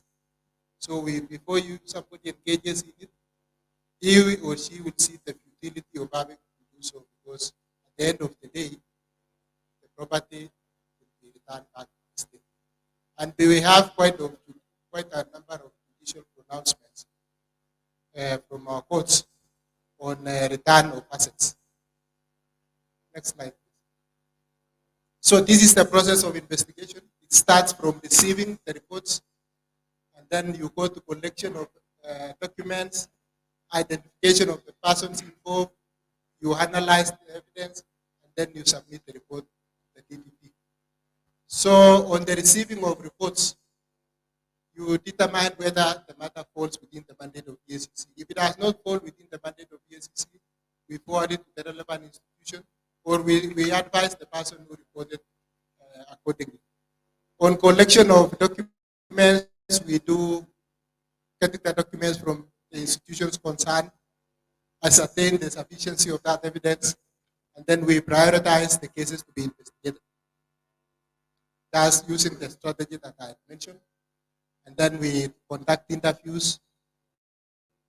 And then after that, we evaluate the evidence. We have a department which consists of a number of lawyers whose work is to study the evidence that has been collected by investigators and see whether it suffices to charge someone in court. We forward the file to DPP. But as for a file which we are seeking to recovery property, and which does not necessarily have to go to DPP, or even if it goes to DPP and there is a loss, we directly go to court without making reference to DPP to file a suit for recovery of assets. Next slide. The anti-corruption legal framework, there are various acts which we use in the fight against corruption, and for the purposes of time, I'll just read the acts as they are. We have the National Anti-Corruption Policy. We have the Constitution, especially number 6. We have the Ethics and Anti-Corruption Commission Act, the Anti-Corruption and Economic Crimes Act, Bribery Act, Public Officer Ethics Act, Public Finance Management Act, Public Procurement Act. Next slide. The National Ethics and Anti-Corruption Policy was developed and was made a policy in July 2020. This should have come before all the laws that I've stated. You realize that there was the law came before the policy. So we thereafter developed this policy, and this is the policy that guides all institutions in Kenya in relation to the fight against corruption. Next slide. I talked about the Constitution. I talked about Chapter 6 of the Constitution, and it places responsibilities of leadership, exercise of authority as a public trust, demonstrate respect for the people, promotion of public confidence in the integrity of the office. It also talks of financial probity, and this is the case where public officers are required to make any declaration of bank accounts that they own in foreign jurisdictions. And then there's also the issue of participating in gainful employment, where a person is employed in public and also employed in another organization. We have had people who draw allowances as maybe in counties, maybe as a member of public service board, then there's a county assembly service board, and then at the same time the person is employed in a public institution. It is not allowed under the Constitution. Also, dual citizenship is restricted for certain persons. Next slide, please. The Ethics and Corruption Commission Act. This is the act that talks about the mandate of the commission. And it is the act that was enacted after the Constitution came into being, pursuant to Article 79 of the Constitution. So one may ask, why are there so many acts about fighting corruption? This is the act that establishes the commission. The earlier Act of 2003 is the act that has offenses and talks about how to go about investigation. Because of the time constraints, after the promulgation of the new constitution, Parliament was not able to look at various acts and harmonize them. So they took an easy way or an easy route to first establish the commission. So this act only talks of the mandate of the commission and what the commission is supposed to do, like doing the statutory reports, forwarding files to DPP. And the main act, the Corruption and Economic Crimes Act, talks about the investigation, talks about what is corruption, and what are the offenses related to corruption. Thank you. Next slide, please. I've talked about the Corruption and Economic Crimes Act. I don't need to belabor it. Next slide. Leadership and Integrity Act is also established pursuant to Article 80 of the Constitution. And this talks or speaks to how public officers should behave or in public office. And it touches majorly on state officers. This was meant for state officers, how they should behave in the conduct of public duty. It talks about the issues of conflict of interest. It talks about gifts, how you are to treat gifts. It talks about the issue of foreign bank accounts, which are stated. It talks about also dual citizenship, and it makes it mandatory for public institutions to put in code of conduct, specific codes of conduct for public officers. And also public officers should commit this specific code upon assumption of office within seven days.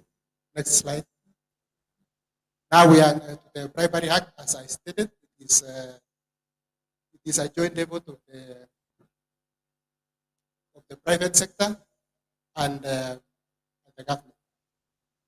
And this Bribery Act applies both to public and private institutions. So it applies to the public official and a private person in the transaction of his or her business, who has a private firm. And it applies more so to the SACCOs. And for your own information, cooperative societies are public bodies under the definition of the Public Officer Ethics Act. If you look at the definition of public officer or public bodies under the Public Officer Ethics Act, it is cooperative societies are involved.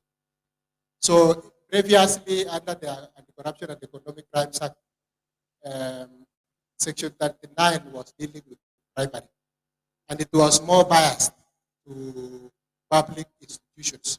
So that the thinking was that if I am not in a public institution, bribery does not concern me. And but you would find that in the ordinary course of business, so much was being done, like saying you have processed my loan, let me give you chai. That was very quick. That is in situations where a SACCO is buying land, then the official of the SACCO says, you know the price of this land is so much, and the SACCO is willing to so much. So you check in between the reserve price and the price that has been offered. If you give me something, I think I can convince them to accept your offers. That is private. If you go to, you want Sasra to license you, you don't meet the regulations, or you are just missing some amounts in order to comply with the minimum amounts that is required for you to operate. You tell the SASRA person, next week we are mobilizing our resources. And we are 100% sure we comply in 2 months. Just give us the license. We'll give you an holiday in person.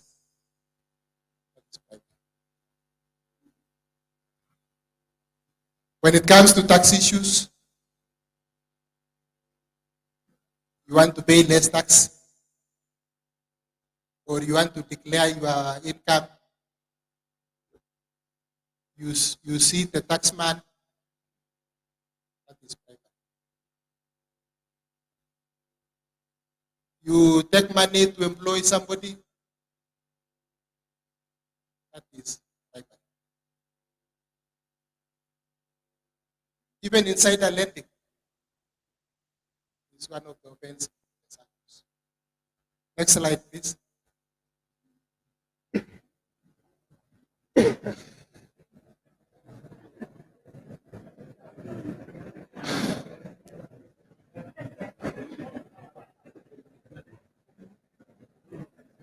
So EACC is designated as the body responsible for enforcement of the Act, and the Act applies to public bodies, public officers, and private entities.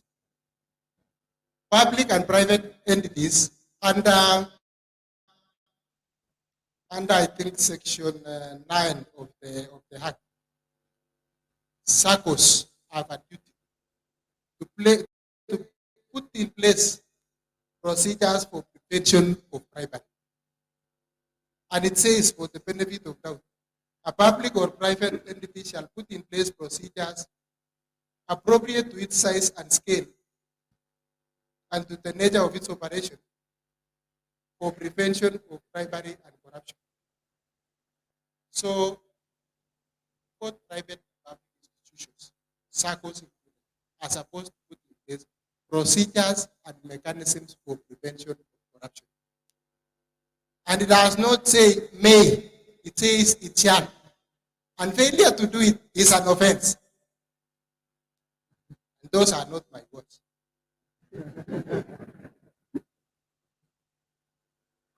It says a private entity commits an offense under this section if a person associated with it bribes another person intending to obtain or retain a business for private entity, an advantage for conduct of the business. That's another one. It says where a private entity fails to put in place procedures under this section, where the failure is proved to have been committed with the consent or connivance of director or senior officers of the private entity, a person purporting to be in act or capacity or occupying such a position whatsoever called the director, senior officer, or other person commits the offense. So wherever you are in your position, don't say, you're the chairman. Don't say he's the CEO. You can be liable directly for failing to put in place mechanisms to prevent corruption. Next slide, please. Before the enactment of the Anti-Corruption Act, I have talked that it was embedded in Anti-Corruption and Economic Crimes Act. And as to the definition of what is this corruption, at times people say, I have not received money. Have you demanded? Or let me put it on the lighter note. Have you requested? So it does not end at receiving, or the offense does not become complete at receiving. It is either you request, receive, or you offer. It doesn't mean that you must be the one asking. You can be the one giving so as to get a business. You can be the one giving when the compliance officer comes to you and you say you ask the compliance officer, do you know Aaron Cook? Can we go and be there after I finish? So and then you go and buy tea, and then you now start telling him the challenges of the Sacco and how we should close his eyes to some things. Then you tell him, I also have fuel for you. Price for fuel nowadays is very expensive.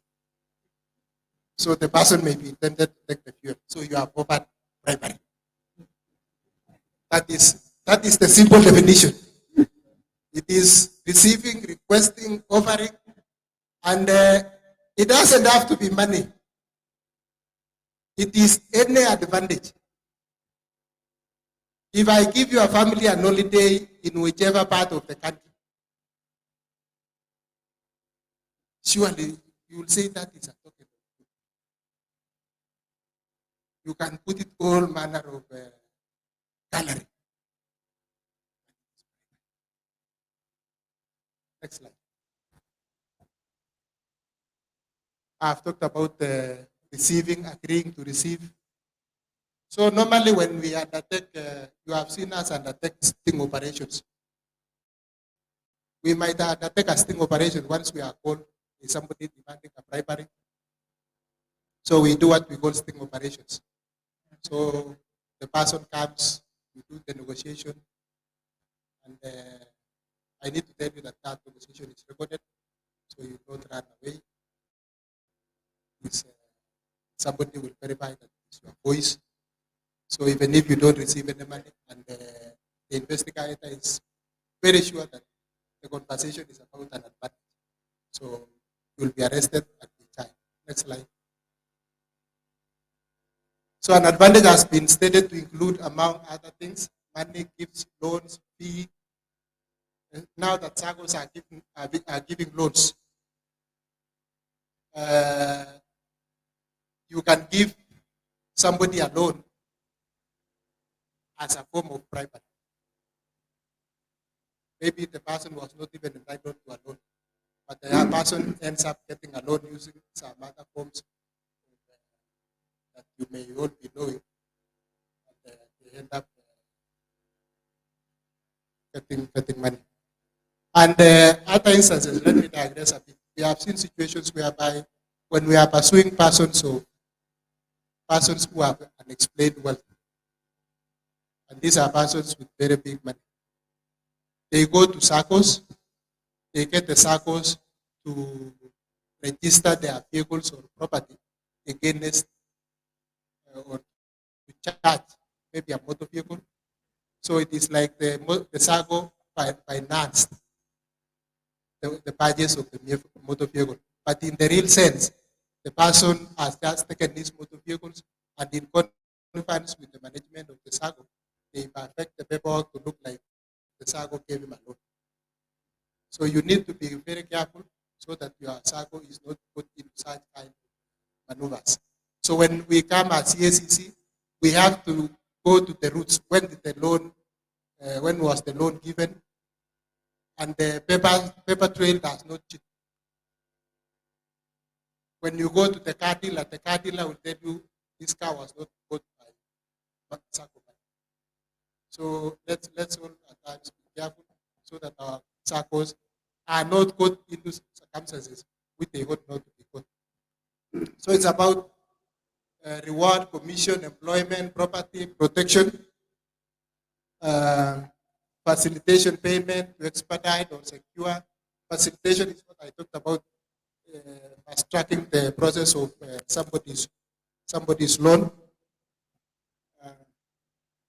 The Act posits that it does not matter whether the person to whom the advantage is offered, promised or given, is the same person as the person who is to perform or has performed the function or activity concerned, or whether the advantage is offered, promised, or given by a person directly or through a third. All these times, because of sensitivity of taking bribery. You can send your brother, sister to go and receive your parcel on your behalf. But if it is something that a whistleblower has blown it, that sister or brother or somebody will be arrested and it will link back to you. So it doesn't matter.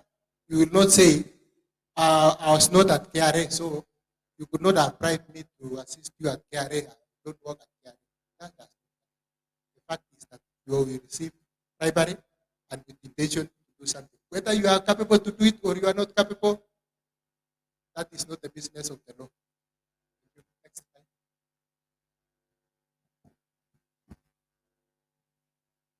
So it places responsibility in private entities to put in place appropriate and adequate procedures for preventing bribery and corruption. The act also, you can do some bribery in Uganda, but when you come to Kenya, we'll still charge you. Notwithstanding that you went and paid the money in Uganda, we'll still charge you. The Uganda government does not charge you, the Kenya government will charge you. So the hack also is made for provision for extraterritorial application. Under Section 15, Kenya citizens and companies are liable for acts of bribery or corruption which they commit outside Kenya. And the act also requires everyone, either in public or private sector, report corruption. And that is Section 14. Which is stated there. It says, every state officer, public officer, or any other person holding the position or authority of a public private entity shall report to the Commission within 24 hours any knowledge or suspicion of instances of corruption. And if you fail within the specified time, you commit an offense. This is a law of its own kind. You can witness somebody being beaten on the road. The road has not been indicated. But for bribery, if you have noticed that there is bribery about to take place, and if the law enforcement people are able to show that you knew and you failed, you have committed an offense, and you are likely to be prosecuted and found to be culpable. Next slide. So when you are in Saccos, you are in your place of business, don't say it doesn't concern me, what other people do. It concerns you. Because if somebody is able to demonstrate that you knew and you failed, you are likely to be convicted. It also provides for protection of whistleblowers. The protection envisaged ensures that a whistleblower, informant, or witness in a complaint or case shall not be harassed for providing information. So, whistleblowers are more or less people who are targeted by persons who have been engaged in corruption, but the law comes in to protect them. Next slide. I talked about areas prone to corruption, and I said it's compliance regulations. When you are not compliant, you try to find ways of just asking the enforcement officer or compliance officer to turn a blind eye. And you, out of that, you give the blind officer, the enforcement officer, some advantage. I talked about acquisition and disposal of property. What we normally call commission. Unless there is a silent policy in the Sacco that officers of the Sacco are given a policy, given a reward when they facilitate the acquisition or disposal of property of the Sacco. But what we see normally is kickbacks, which are collusive with the buyers or the sellers. And these kickbacks are not documented anywhere. We treat them as bribery. I also talked about licensing of upcoming Saccos or even renewal of license. Maybe you have fallen short of compliance and then you want to renew your license, you are being told do this or that, and then you want to give an advantage. Recruitment, I talked about it. Loan processing, tax evasion, you want to pay tax, or you want to pay less, or anything related to tax that you want to. I've talked about money laundering. SACCOs are vulnerable to be used as channels for money laundering. People can take loans or purport to take loans, and then they pay the loans using monies which have been acquired illegally. So that money at the end of the day becomes sanitized. To a layman, it looks like that was genuine money. But for an investigator with a clean focus, the person is able to detect that money laundering. Procurement and the things for goods or services, I have talked about it. Insider lending. Let's briefly look at the complaints, the statistics of complaints about SACCOs which have been received by the Commission over time. I don't know whether you can get at those statistics. During the period 2019 to 2023, the Commission received a total of 549 complaints touching on SACCOs. From the analysis, maladministration is the most reported form of corruption, whereas public procurement is the least reported form of corruption. The breakdown, so this is the breakdown on the cases.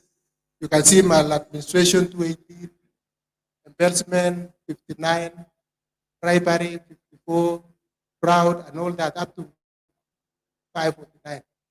Public procurement may be few because of maybe the persons feel that SACCOs are not supposed to apply the Public Procurement Act. But you have seen that by that is being done or in relation to disposal or whatever kind of things with property. There's some bribery going on. So these are the things that have come to the Commission. Some are within the mandate of the Commission. Some may not be within the mandate, especially tax evasion. I have said those are which are reported. These are the reports that have been made. There are those that don't have been made. Thank you. Next, we can go back. Next slide. Offenses, the penalties provided under the Act are broadly as follows. Fine not exceeding 5 million or imprisonment for a term up to 10 years, 5 million or 10 years, or both. So if you get a lenient magistrate or judge, he or she can give one of the two. But if you get a stringent one, you can get both. Because it is discretional. Sentencing is also discretion. Not discretional in terms of it can give you from 1 year to up to 10 years. And it can give you from 10,000 up to 5 million. And that's why I'm saying it's discretion. Additional mandatory fines equal to 5 times the value of the benefit improperly acquired. So if your case is reported, for instance, at the Ethics and Corruption Commission, you caused a loss of 5 million. So you additional mandatory fine of equal to 5 times, that is 25 million. And that is why you are seeing one of the MPs was being fined close to $1 billion. And this was because of the multiplier effect.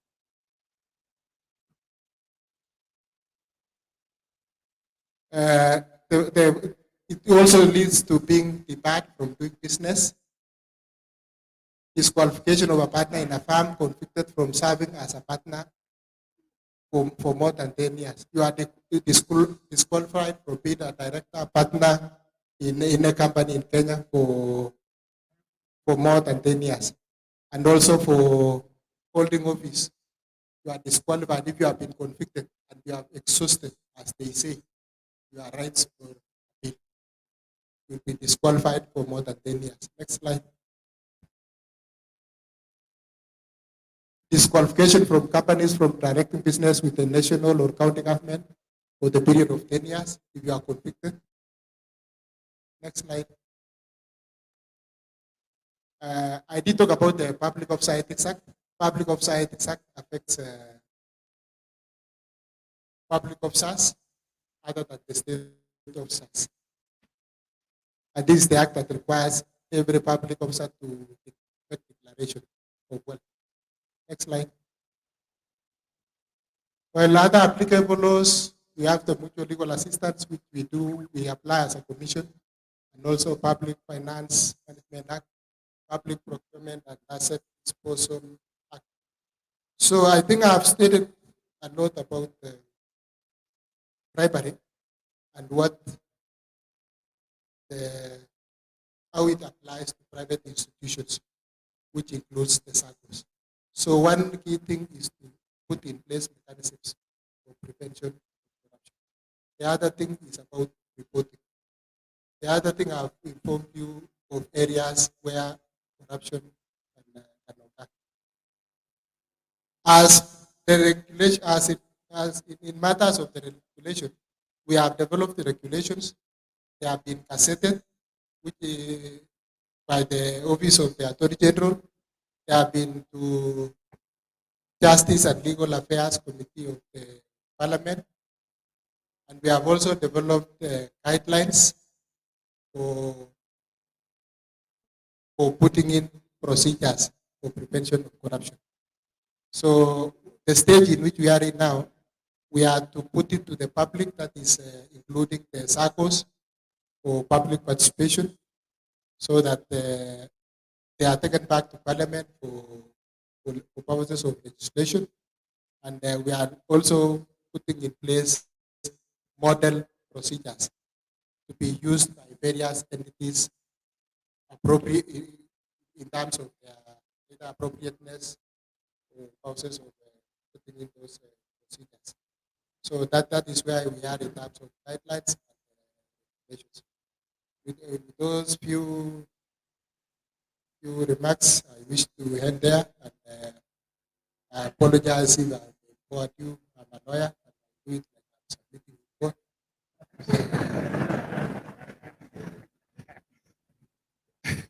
You may have missed some humor the way other persons do, so I apologize for that. Thank you very much.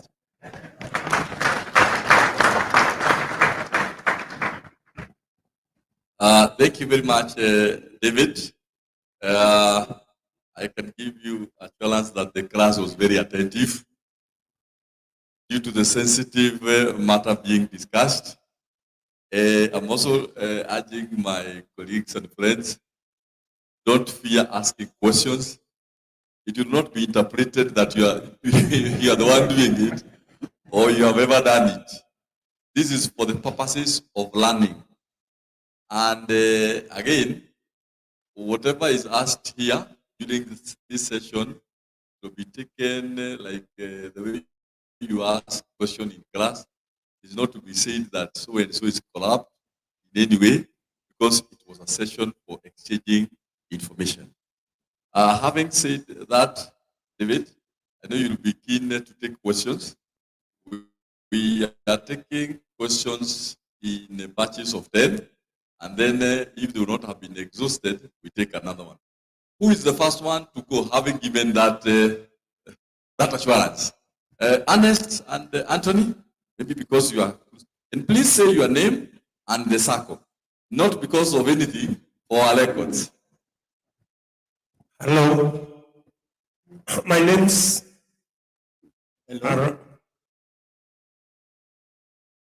my name's Martin Olo from Wanaanga Sacco.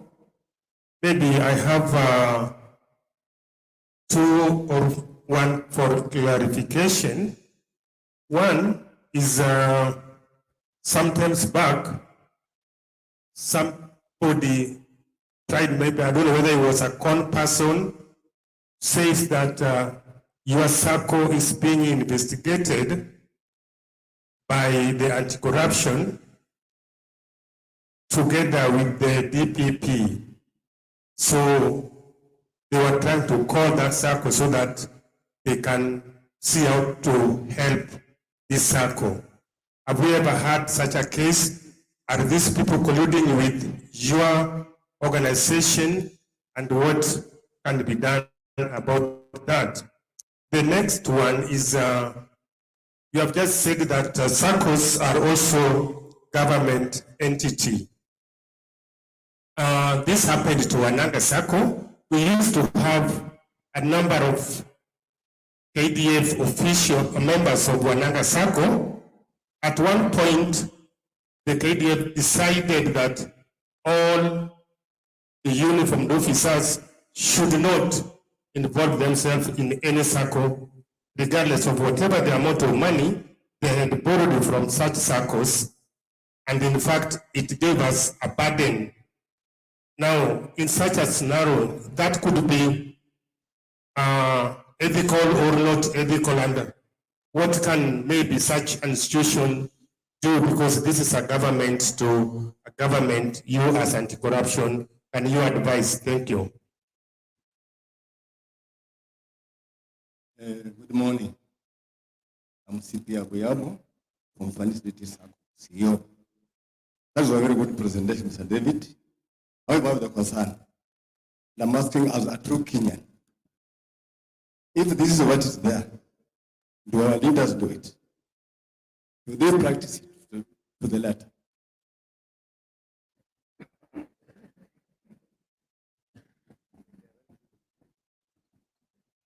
I think there is an area that is receiving a very good reaction.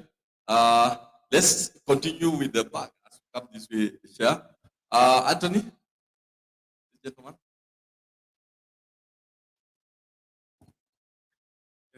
Yes, thank you. I'm Mr. Eric Aringo, CEO of Jumuika Sacco. I would want to inquire on the issue of insider lending. How is it?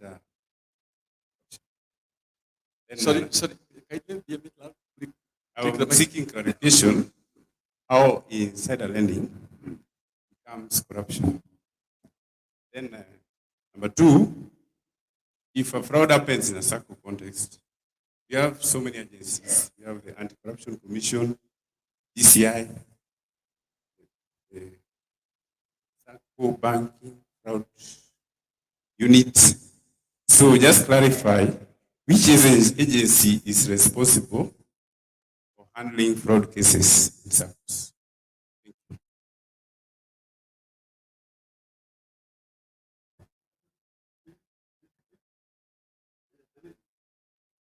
Yes, my name is Grace from Join Sacco. From the first speaker that asked a question, I was a victim yesterday. I received a call from a person saying that he's working from the DPP and the EACC investigating some allegations. So I would like also a confirmation on the same, on what is going on. Are these calls coming from your offices, and who are these people trying to use these routes that they are investigating the Saccos, and probably they want us to sit and talk about their allegations. Now, the next thing is about the success of prosecuting these fraud cases. We have seen there are so many agents that are there to help us in recovering the money that have been taken fraudulently.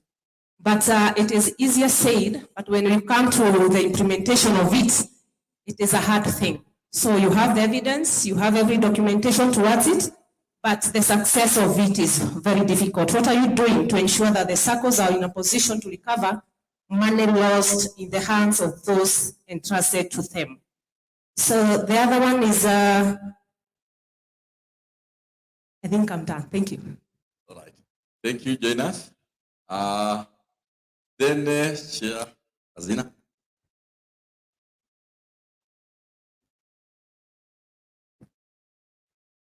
Thank you, Wakili, for a good presentation.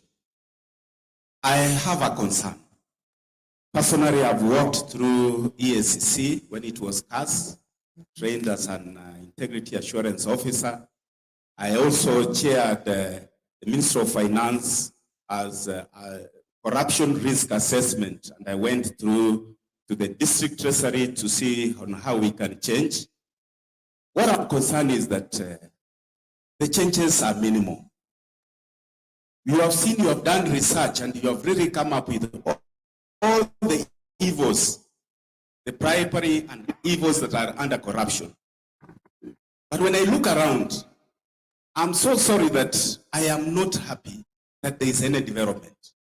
Look at the police. As we walk every day, openly, they are collecting money.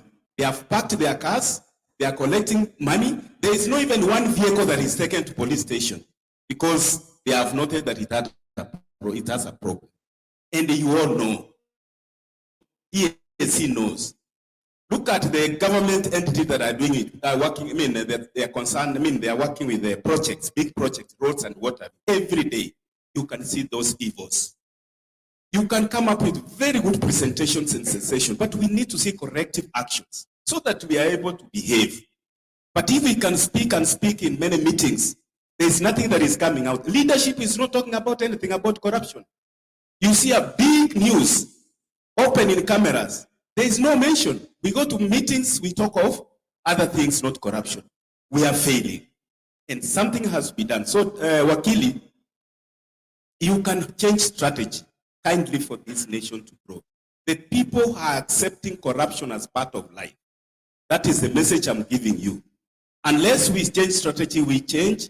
We also try to come up with how do we mitigate this? And let it be, a message that should be seen. Otherwise, for me, I'm sorry that there's nothing that is happening unless we change tactics and unless we change those evils that we are seeing every day. Today, even if you live from here to Naivasha town, you can even yourself witness. Just stop your car and check what is happening.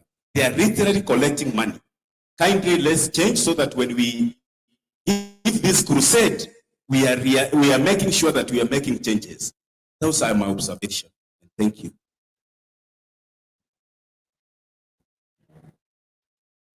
Thank you, our MC. And thank you for the good presentation. My question is on the Bluetooth disconnected. These days what you are doing is you recover, and if there is any other form of punishment, it is also done. Is it possible for these recoveries to be being made public so that we can actually, if that something is going on and that our money as public is being recovered? Now I'm talking not just about the SACCOs, but even at national level. The second one is about I would like to know the threshold that you use. Let's say there is a malicious person who just writes anonymous letter, then you fight now there is writing. If it is a parastator, you write through the parent ministry, then the parent ministry writes, and maybe we are just handling one letter, which is anonymous. We don't even know whether when we give all these responses, that person, how will they come to know that there was a response? Or how do you decide now it is time to take action or even to write request for more information? Thank you.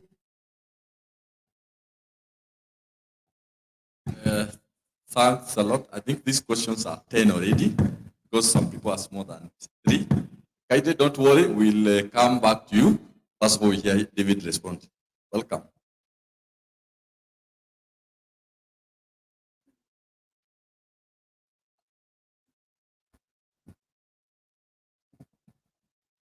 Thank you very much. As EACC, we are also concerned as some of you are.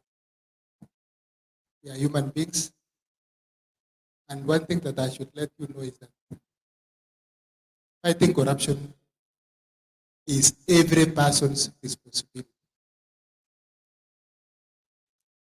It is not the public institutions. The public institutions take the lead, but they don't take the blame for the existence of corruption or any part of the world. Corruption fighting is each and everyone's responsibility, and each and every person should do his or her part. I'll give you a scenario. We have a public institution where there are individuals working with fake certificates.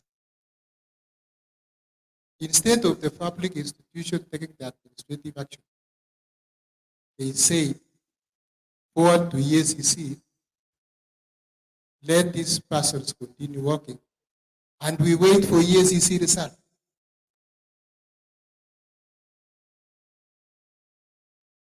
Is that fair? Okay, I go to answer some of the questions from Martin. Yes, it's that person calling you and saying your file is about to be progressed to DPP. Years back, they used to ask you for 7,200 and something close to 8,000. And then it is structured in terms of 3 times. So you pay 24. One time I was working in an office in Kisumu. And a person at the county of Kisumu ran to my office and told me, I've just paid money. So I asked him, why have you paid the money? He said there was a DPP person wanting to come and arrest me.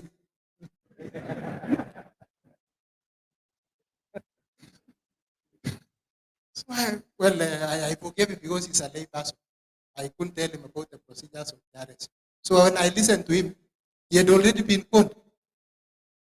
So I asked him, why are you paying it speedily? Do you have something to hide? He now gave me a story of how he was arrested some years back in Derry and just put separately in the cells. And when he had paid, he was removed. And then they told him, we will contact you.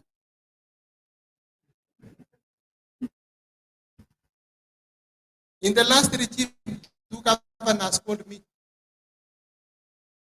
Mr. Toa, there are people you said. I know one person. I told him, no, I've not said anything.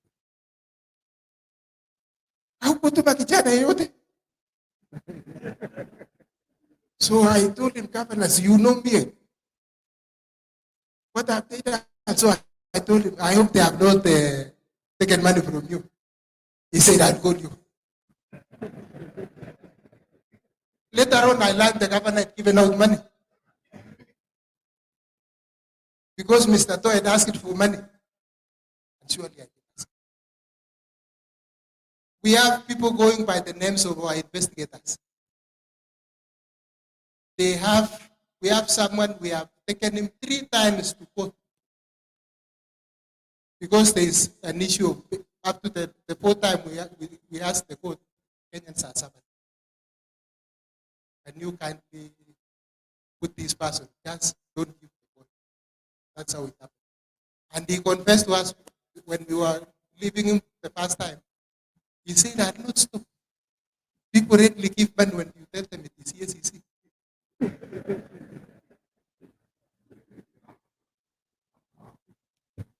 I'm not saying our officers are angels.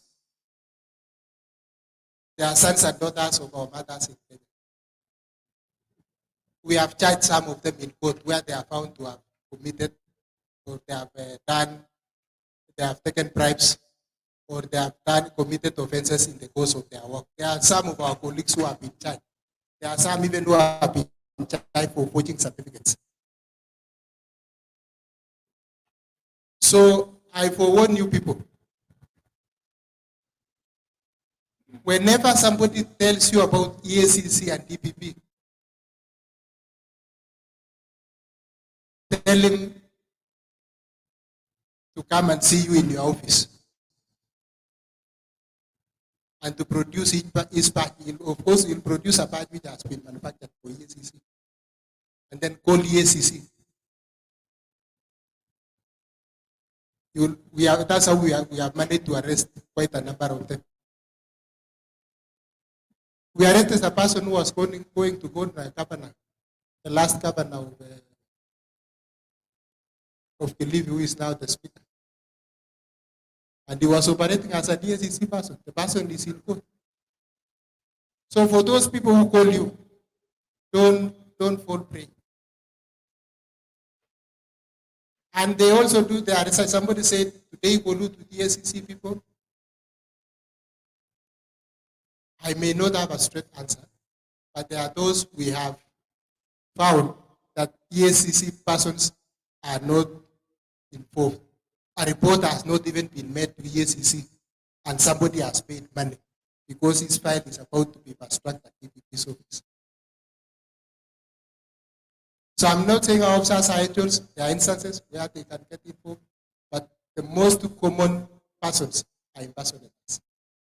And so many of them are currently involved. The question about leaders, I said ethics and integrity is a personal issue. They start much which EACC can do, and they start which Kenyan citizens or public officers or persons working for SACCOs they can do. If you can address a problem before even it reaches EACC, please do. But don't make it an EACC affair. One time I was in Kisumu still. Government land had been taken. The person living there was the head of the province of traffic. So you know big government lands are, there's a big compound, there's a SQ there, there's a kitchen there. So a very ambitious Kenyan grabber has come and cut out the servant's quarter. So it came now the day of coming to demarcating. The head of the province of traffic commander is there, fully hand, and he calls, Mr. To, there is somebody here carving out government land. So I asked him, do you have a gun? He said, yes. I just told him, just point the gun to him.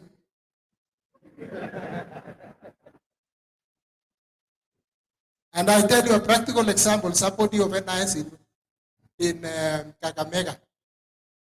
He's a retired officer. The same thing happened. The one of Kisumu refused to act. He waited until I arrived there to go and now file a case. So by the time you file a case, somebody has already resided on the land. So I didn't tell him to shoot. I just told him, point the gun at him. He ran away. The one in Kakamega did exactly that. I not even told him that. He is a former NIS person. Somebody comes and carves out the compound of government land and is residing there. The person was outside under a tree, a retired officer taking his tea. So he just sees some people demarcating the land. So he went and asked them, what are you doing, guys? So they say, this land is ours. But he told him, I am a retired officer. How could you take government land? He told him, I retired, but I didn't retire by gun. And there it is. I closed my eyes, 3 minutes. You are here? You are gone. And they went. They went. That's self-action. So about the person working with DPP, insider lending. Insider trading, insider lending is where you use information which is known to you for your own benefit. You might be knowing the undertakings of the Sacco. You know those who qualify. You can even give your spouse loan, and your spouse is not a member of the Sacco. You can give your child loan, and your child is not a member of the Sacco. It is related to such kind of things. You are using certain information to your advantage.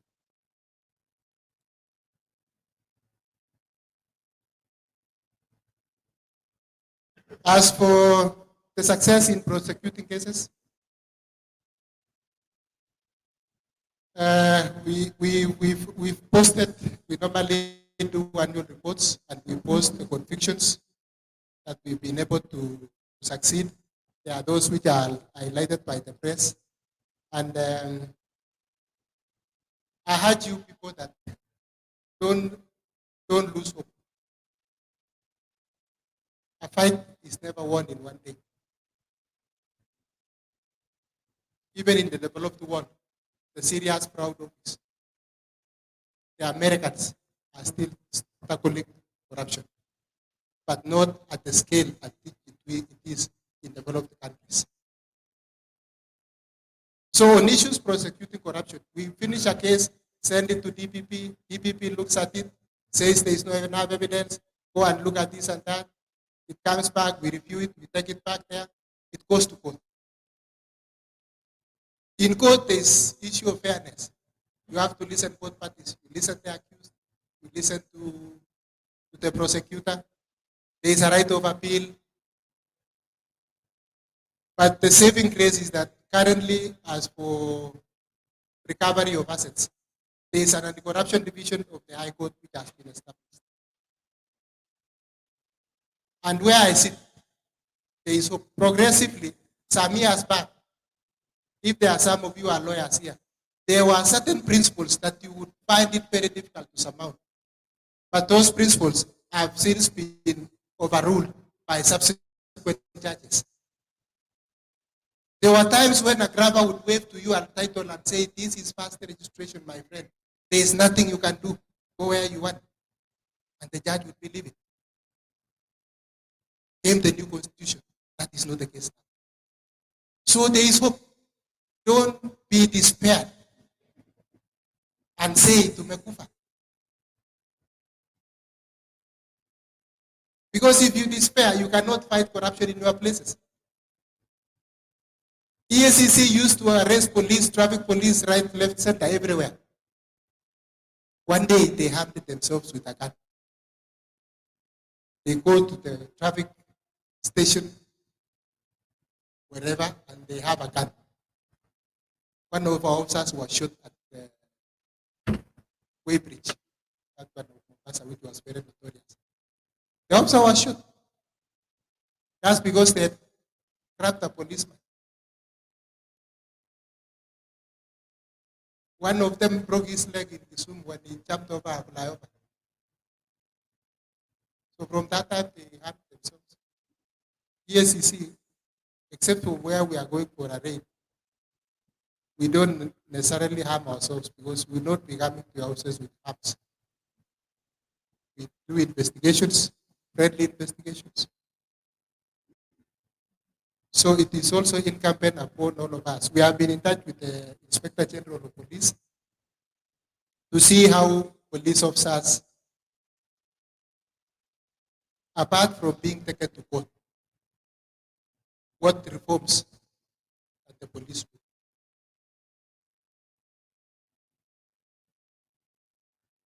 So we are in talk with the Haji so that there are quite a number of matters we have sent for disciplinary action. And we believe a result will come out of it. Surely I will not be able to, I said fighting corruption is a personal responsibility and for public officers. The law owes them a public duty or a legal duty to live according to the Constitution and the laws of Kenya. And if, according to your observation, there is something leaders are not doing, it is of concern to EACC. And it is something that we have to find answers together.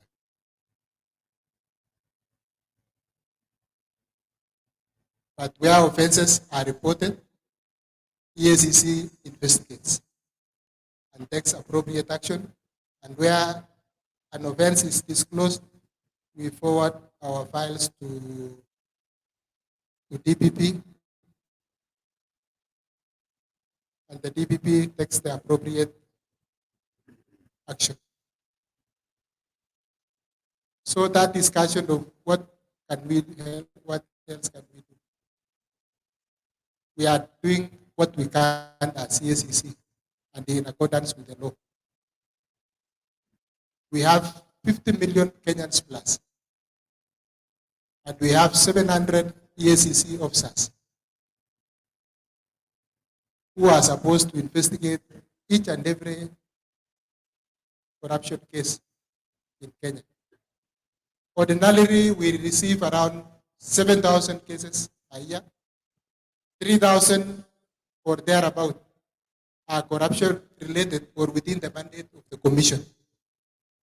But if there are 3,000, about 3,000 per year, So if it is 10 years, it is 30,000 cases. Even those 3,000, you are likely to finish them, all of them, in a year. So that's why we have adopted that strategy. On the recovery of assets, we've been giving updates.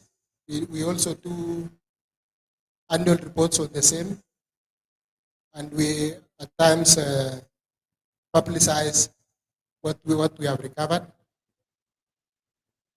On anonymous letters, we have a system which allows you to report anonymously, and it is called PKMS. When you log into that system, it gives you an opportunity to state whether you want to follow up the case. So we give you a reference number. So whenever you want to follow up, you click, I want to follow. But if you want to remain completely anonymous, we'll still take up the case, but we'll now not have an opportunity to refer back to you. But the law under ASECA, or Anti-Corruption and Economic Crimes Act, obligates us to make a report of each and every case that we have taken up for investigation.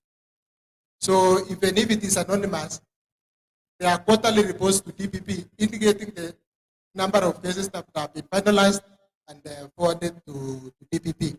But if you choose to be in the open and ask what has happened to your complaint, there are channels. You can go to the same anonymous system and request for the anonymity to be removed, so that you can be able to track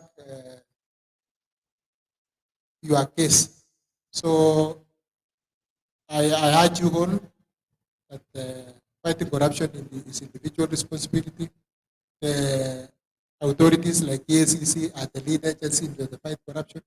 Let us collaborate together, give us the information, and also assist in prosecuting some of these cases.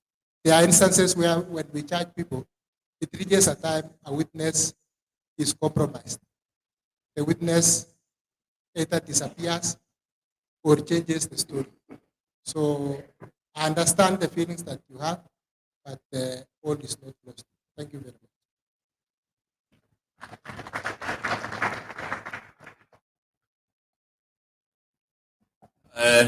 Another round of clap. I'm requesting somebody from SASRA to respond to two questions. One about KDF, the unethical. This person was saying that behavior is unethical, and the other one who is responsible in investigations on matters related to Sacco, is it SFIU or is it EACC? And I believe Jeremiah, wherever you are, probably you can be able to comment on this, and I'll see you. Maybe you'll add something later.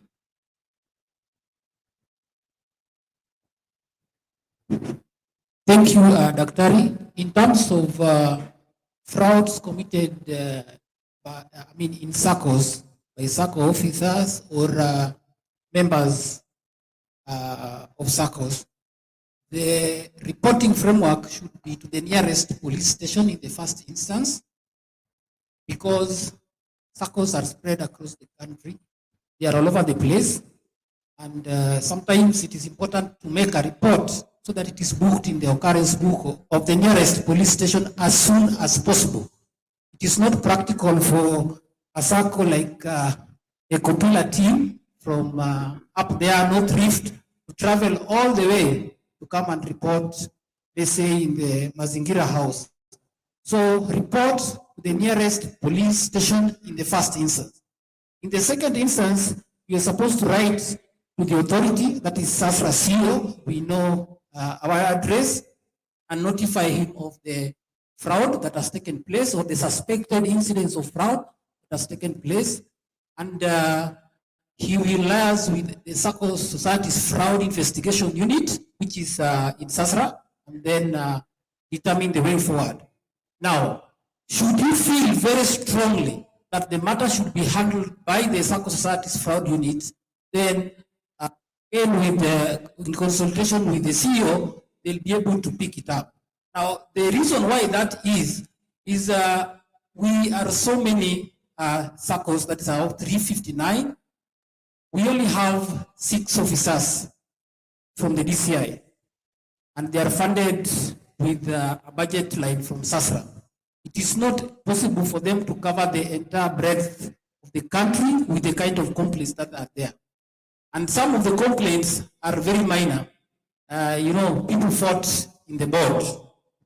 Somebody alitusi mwenzake kwa SMS.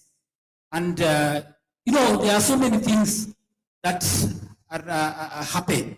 So at the end of the day, what the CEO will do is liaise with the in charge of the fraud unit, and they are able to look at whether the matter can be handled by the team in Nairobi or at the local station.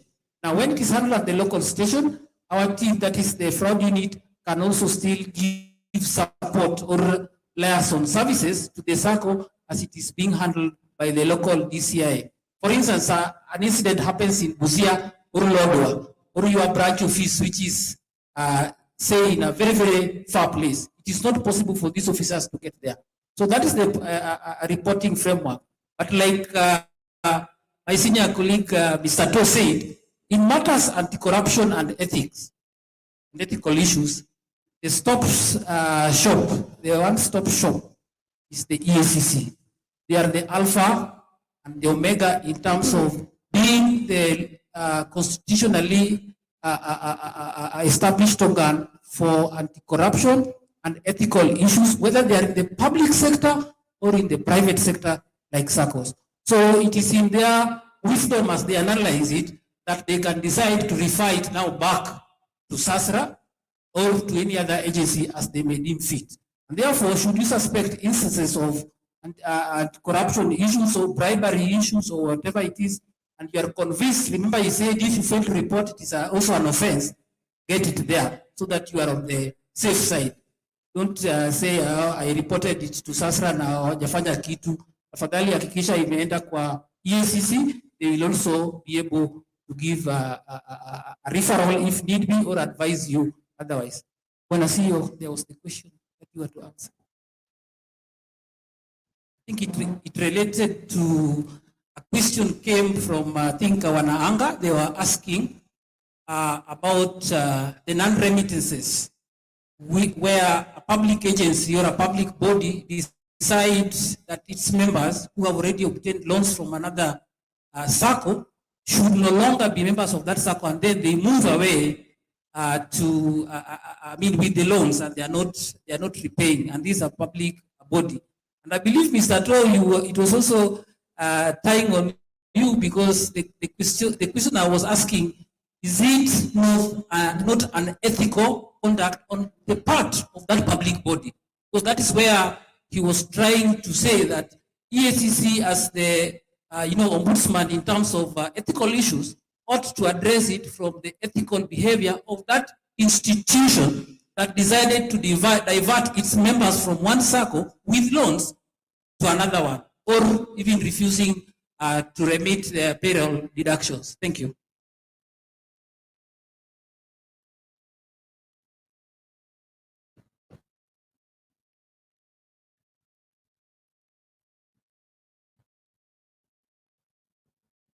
Thank you. I do not know what may have informed the institution, the KDF, to recommend their officers be members of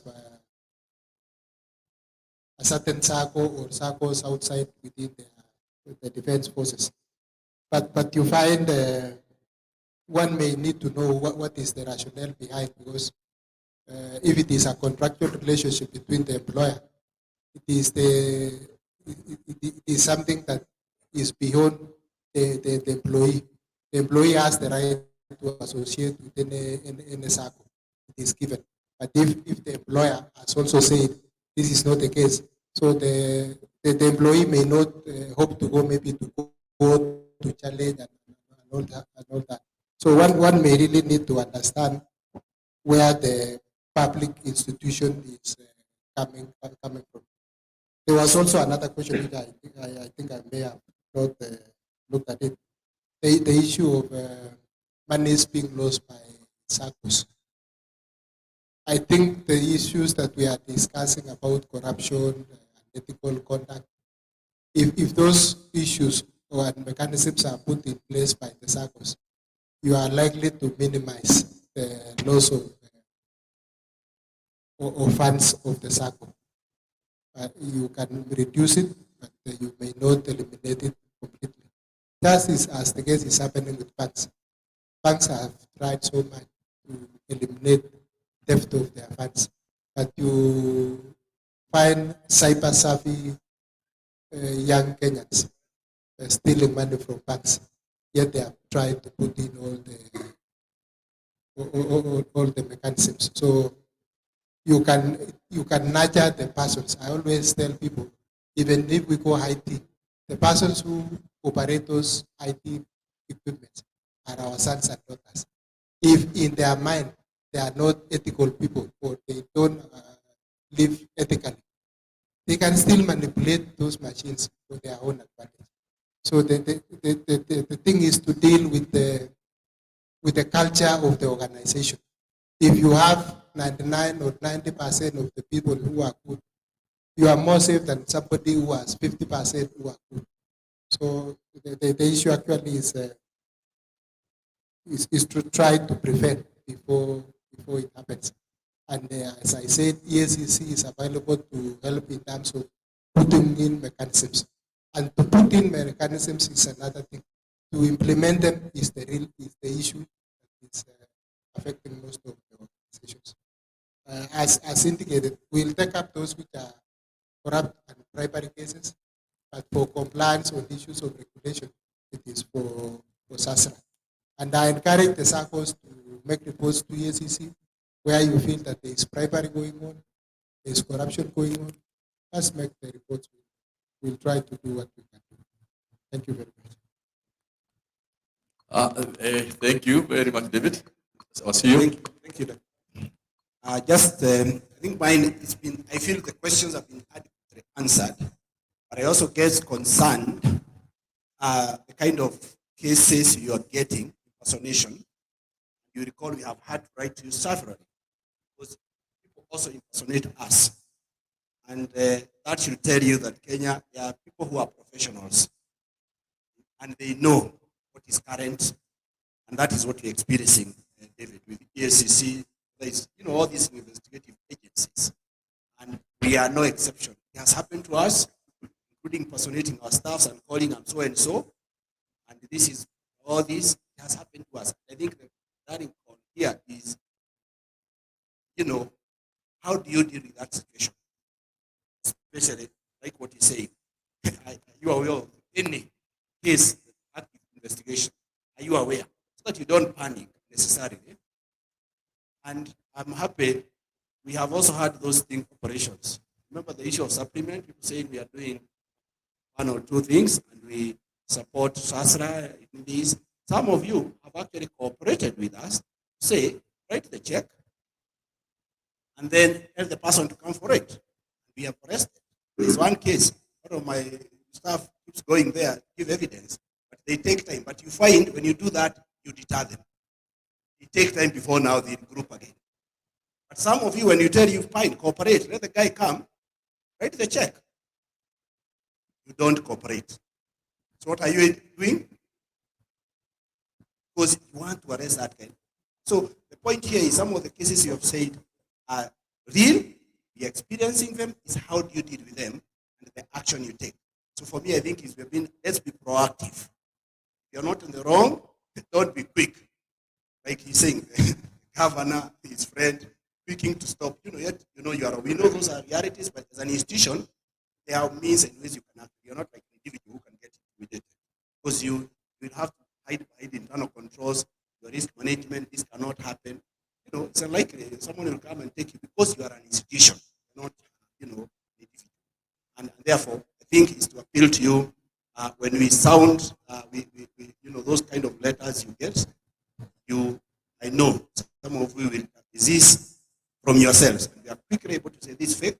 We are in Kenya. There are people whose job is, including recruitment. People we advert, and you will be called. You have made progress. Now you need to go for tests, a medical test. and this is required. We are calling for Mohakan. This is what is stopping you between you and getting a job in SASA.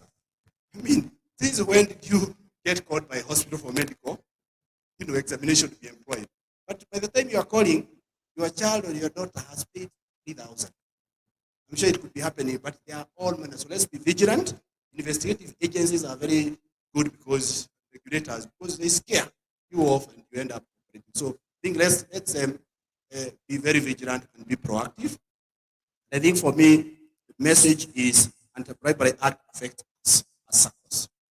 Let's understand they are available for guidance, put in place corruption, the mechanisms within your existing policy where the risk is high, corruption risk assessment you've done and all that is high, you strengthen your controls, you strengthen your risk management strategy. That's essentially what we have been called to. But when it happens, then, or suspected incidences, then you have been called upon to report. And I am happy he has said you don't have to report and to go there physically, though they have branches. How many branches you have? 10, 11 branches. Yeah, but also you can do through the portal. So let's use those opportunities, make sure that we are vigilant. Let's all play our role to minimize threats of corruption. All these comes in many ways through our staff, through our members, and we are dealing with it through your members. The cases we are dealing with and the fraud are very interesting. It's a web. These are professionals. If you get the master, it will take you time. Yeah, because they have already mapped out your cases, including they know your own procedures, your own approval procedures more than yourselves. They know whom to get. So these are realities. We need to do. Let's tighten our controls. So I know that there could be a few questions, one or two, maybe. We don't want to block one, but also, Umbo, need to go. So let's take a set of questions and we can close it there. Thank you. Okay. Well guided. First of all, announcement from the hotel. We are the biggest group, and the hotel was asking, since they have two large groups like ourselves, if us we can keep time and go for lunch exactly at 1 or earlier, so that they will not have problems having the two large groups. Having said that, I would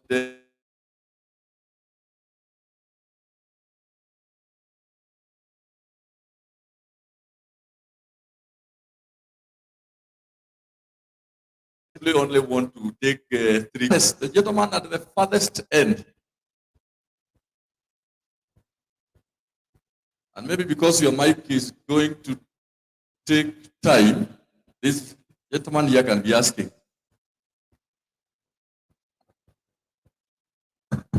Thank you. Thank you, everybody, for your presentation, which to me is an eye-opener. When you are talking about the powers of the EACC, you mentioned something to do with asset recovery. And some people get assets from fraudulent acquired money. And then after some time, they transfer that asset to other people, beneficiaries. And when they are discovered or when the case is taken up, how do you deal with this asset which has been transferred from the person who acquired it to the second person? Thank you. Thank you. I believe that I'm the next questionnaire. Yes. And I'll be very brief. SACCOs are unique, and as we seated here, we have what we call the operating principles. And one of the operating principles is concerned to the community. While implementing that principle, we are on a number of occasions involved in development issues like projects, supporting some families, and all that as pertains to development issues. Given that SACCOs are democratically controlled, our political competitors and enemies easily end up writing to EACC that either the SACCO or the board or member has been involved in an activity that to them amounts to corruption. So my question is, as ESCC, when you get such complaints, do you have a framework within which you measure and conclude that yes, this merits a case to be investigated, you consult, or how do you go about it? I would want to benefit from that. Then the second one is more of an observation, but I wouldn't mind an answer, that the minds of the people seated in this room, and by extension the Kenyan mind, is suspect. Suspect in the sense that somebody says, I'm from the police, I'm from ESCC, I'm from KRA.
Kimisitu Sacco, and this is just to Mr. To.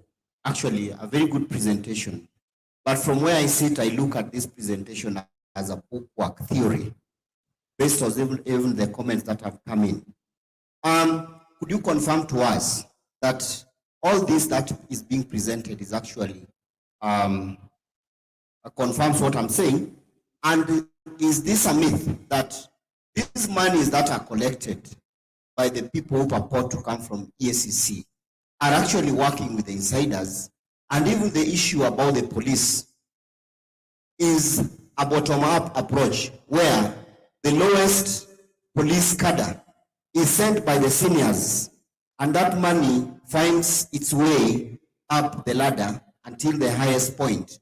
And this actually includes even in the ESCC, where they say whoever comes to collect money is actually bringing money to Mr. To, and some of it is going to the ESCC. My last one is in terms of whistleblowing. At what point will you confirm that the issue that I'm raising as a corruption case is actually factual, and it is not somebody who is trying to fix me because maybe I try to I refuse to comply with their needs. Thank you. Thank you. Anthony, the gentleman at the farthest end, and please be as brief as possible. Thank you so much. Isaiah Upere, Chairman of the Teachers is my name. However, the first question to Wakili is that at what point do they intervene, like take a situation where an investigation has been carried, they have the facts, and at the end of the day, it's all obvious that we know if it's a case of any corruption that is touching on maybe the public officers in the given circles, they'll be taken to tribunal. You get there, and him being a lawyer, I want to believe he's going to have the correct answers to give. There are his colleagues that will at least twist all these cases to a point you realize the court is throwing away such a case, and they have done the investigations.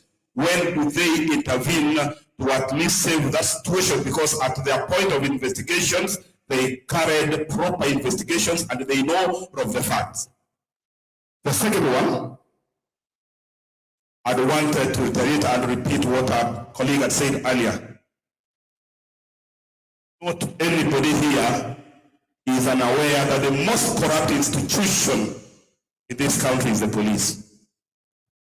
It's very shameful, and I want to know this from the concerned, because at a point I had a friend who was assaulted, and we had to report the case, and you find it's now 3 occasions. In any station, you will be required to provide for the fuel of the Land Cruiser, and like in this case at hand, I volunteered. Why don't I carry the officers to go and do the arrest? They will tell you yes, give the officers an upkeep. And really, you realize arrest is seriously needed. So you give in because maybe at that point, the only area you can turn to is the police, like the advice. Is it logical, or is it in the law that once you go and report and you want arrest to be made, it is you to provide for the or give an upkeep for the police? And if that is so, then why are they employed? Last, this is the convener. Thank you so much for this morning session. And I want to say, even if such a meeting is called again, I will come, because it gives us a rapport with the regulator. But there is that point that came in, and because of time, I did not get the opportunity to at least ask. When complaints come to our regulator, do they conduct proper investigations before they forward the same to the concerned Sacco?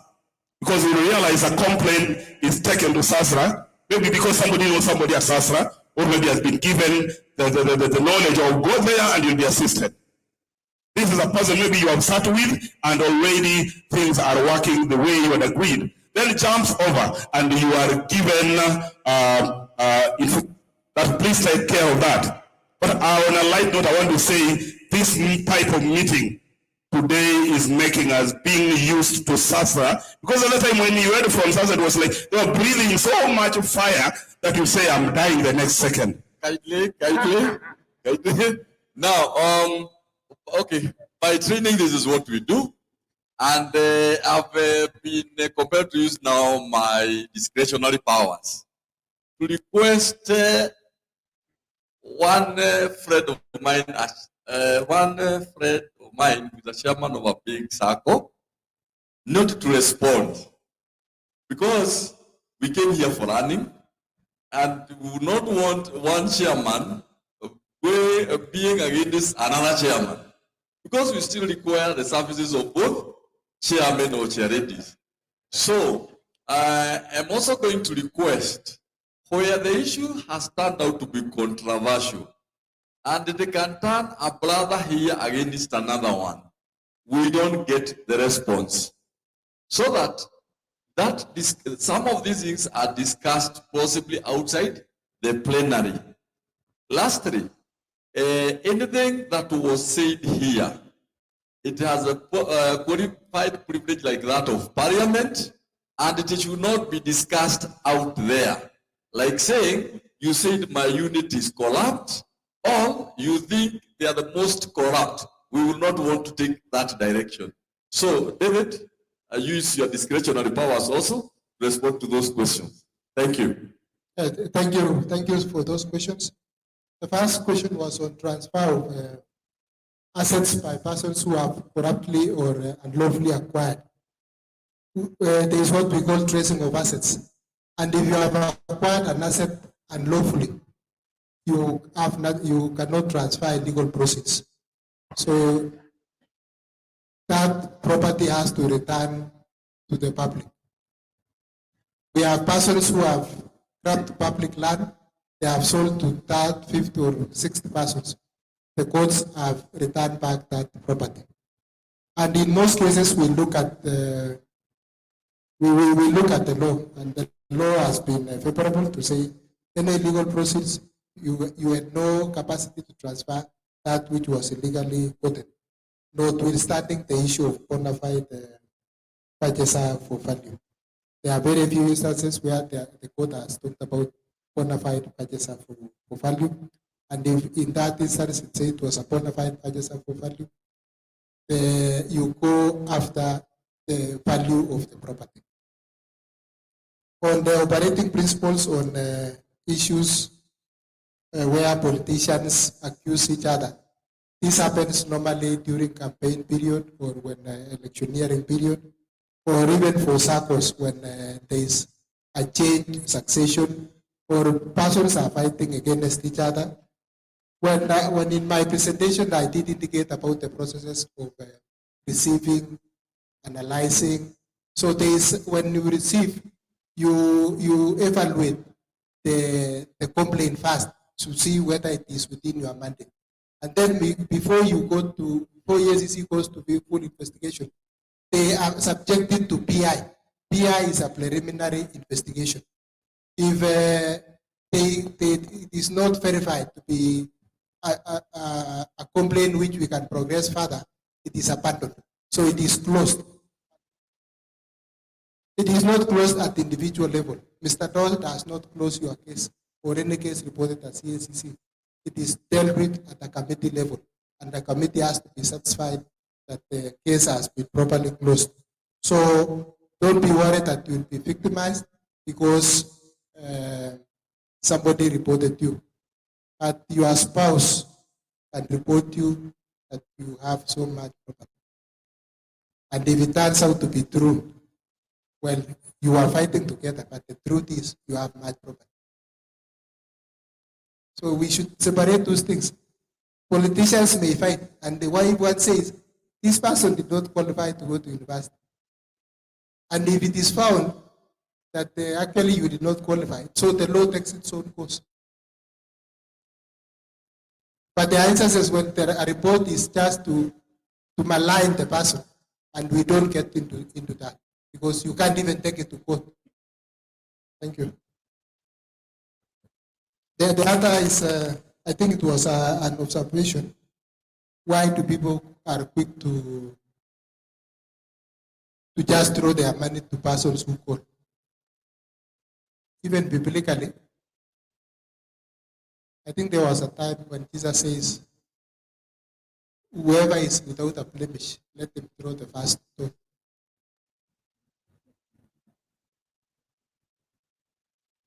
So always as we walk, even as Mr. Thor walks, they have their dark side. So I rest at that.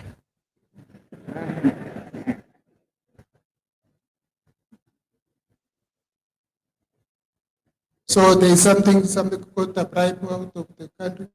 If you get into bribery outside the country and you are dealt with in that country, you are not going to be dealt with in Kenya. What that can only happen is that if you are convicted in that country and you don't appeal, you are to suffer the consequences of having been convicted, and you will not be allowed to serve in a public service for a period of 10 years. The issue of portal for like KRA, it is a TECOM that is welcome. We'll take it up. There was issue of monies are collected working with EACC. So far, we've not found a nexus of the fraudsters with the monies that are being collected by persons. And I did say that in majority of the cases, those who are collecting money are outsiders. They are not members of EACC. And with the with the era of technology, EACC is able to check the various phone calls and also the physical locations of persons at any one time. And also at EACC, we have officers who watch our backs.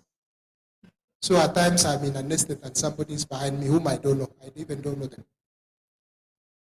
So there is always a likelihood that you can be sniffed in a location. And people who are gotten to receiving bribes, they don't hide themselves. They will not hide forever. There is a 40th day. So for the time being, we have not been able to find situations where the money is located to or is traced back to ESCC people. And if they are found, they'll be the appropriate action will be taken in accordance with the law. As I indicated, the officers of ESCC we have charged, even some demanding a bribe, and we have charged them in court. Some have received through M-Pesa, and we have charged them in court. So it is not that for that one of Mr. Doe, somebody just said it's just a person whose identity changes phones every other time. He has more than 10 lines. So somebody uses information and calls the person. And in most cases, the governors or whoever county officials, they have their own closets. So, and they would always like to run away from being caught. So that is why a friend was asking, why are people ready to give money?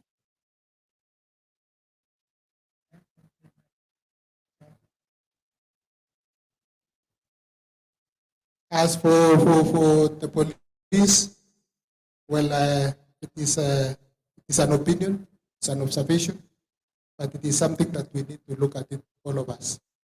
Not as EACC alone, it's a problem facing Kenya. So many allegations have been made against the police.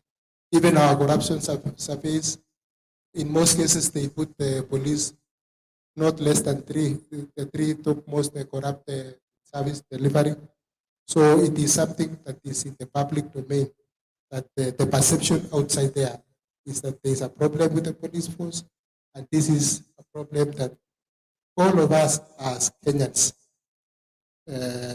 need to look into. It is not EACC to fix or provide solutions for the police.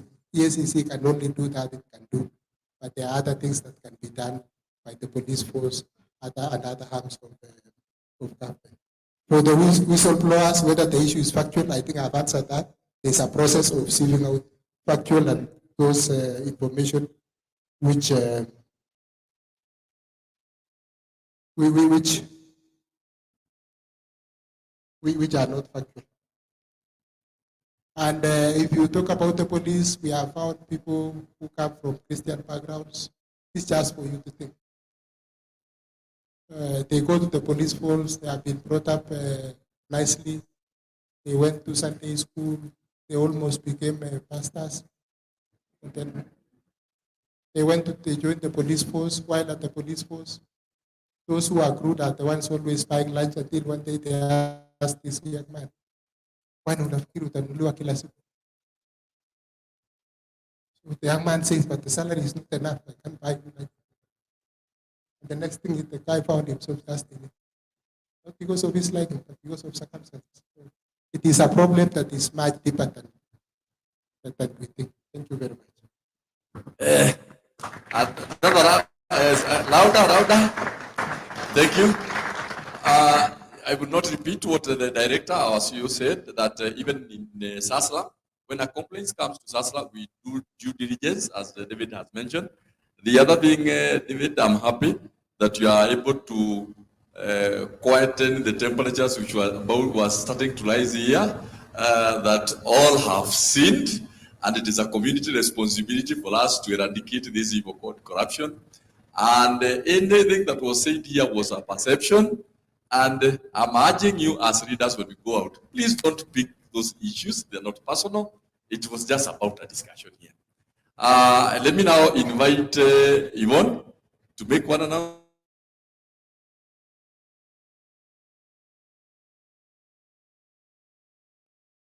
Our lunch at the same venue where we had our lunch yesterday. And I'm going to request Madam Catherine, CEO, Times U Sacco, to pray for lunch. Let us stand and pray.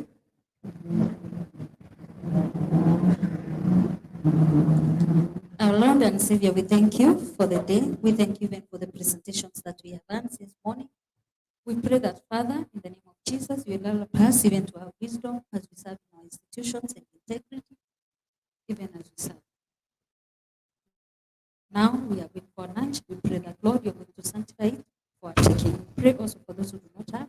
May you remember them and may you bless them. In Jesus' name, we pray with thanks.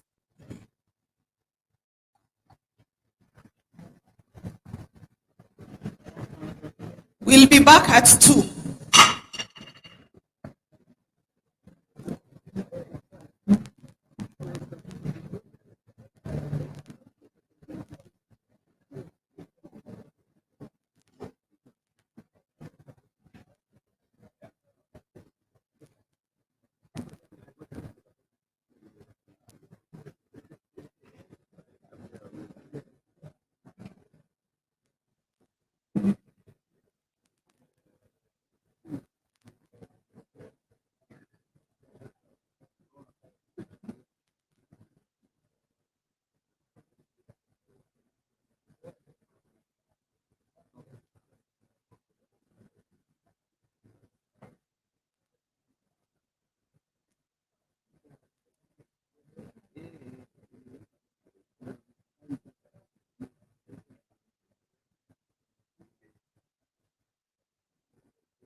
Of a Sacco, you need to know about SASRA. The Sacco Society's Regulatory Authority, SASRA, is the government's principal agency responsible for the licensing, supervision, and regulation of deposit-taking and specified non-withdrawable deposit-taking SACCOs across Kenya. The specified non-withdrawable deposit-taking SACCOs include BOSA with 100 million Kenyan shillings and above deposits, virtual or digital SACCOs, and diaspora SACCOs. Ensure that your SACCO is licensed by SASRA to secure your deposits and your future. For more information, visit www.sasra.go.ke. sasra.go.ke. Sasra, securing Sacco funds.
If you're a member of a Sacco, you need to know about SASRA. The Sacco Societies Regulatory Authority, SASRA, is the government's principal agency responsible for the licensing, supervision, and regulation of deposit-taking and specified non-withdrawable deposit-taking Saccos across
and she exited the meeting.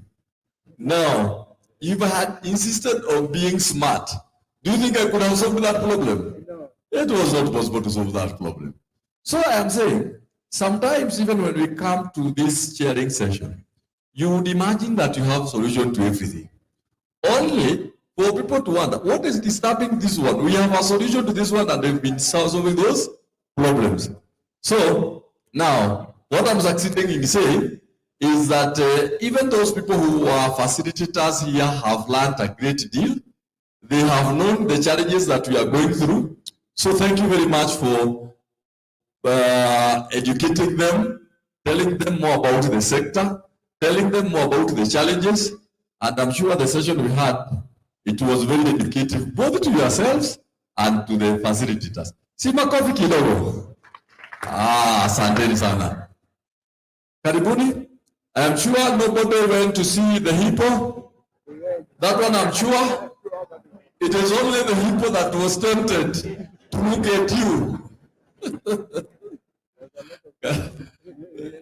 So the technical team, you will alert me when the guests, because our main guests are here. When the facilitator comes in, you let me know. We have been on a training session which was out of session, and I'm happy that the people who are here, even the ones who are coming in, they didn't go to see the hippo. Now, in the afternoon session, we are having, as per program, the cyber flood. Cyber flood in our financial system and the resilience of Saccos. So, I'm sure this is another topic that will generate kind of discussion like the one we had in the other session. Probably because we have been hit at one time or the other. The good thing is that I said, I know 95 or so % of people who are here. And one great friend of mine told me, you know, David, different circles have been hit at different times by the cyber attackers. And that, David, it is not everything that is reported to SASRA. That when you are hit at your corner, sometimes you decide to keep quiet. Now, whether you reported this hit to SASRA or you kept quiet, possibly this is the time you will get somebody, subject matter specialist, to deal with it. Fortunately, both from facilitator side, the communication authority, and SASRA side, someone like Plester is there. We will be able to share this information as much as possible. And please, when you are hit, don't keep quiet. Because by you telling us, we will share the experience with your friends, with your brothers and sisters. That is a way of protection. So, having said that, I am sure the SASRA technical team, we are somewhere. We are finding out whether the guest is here with us.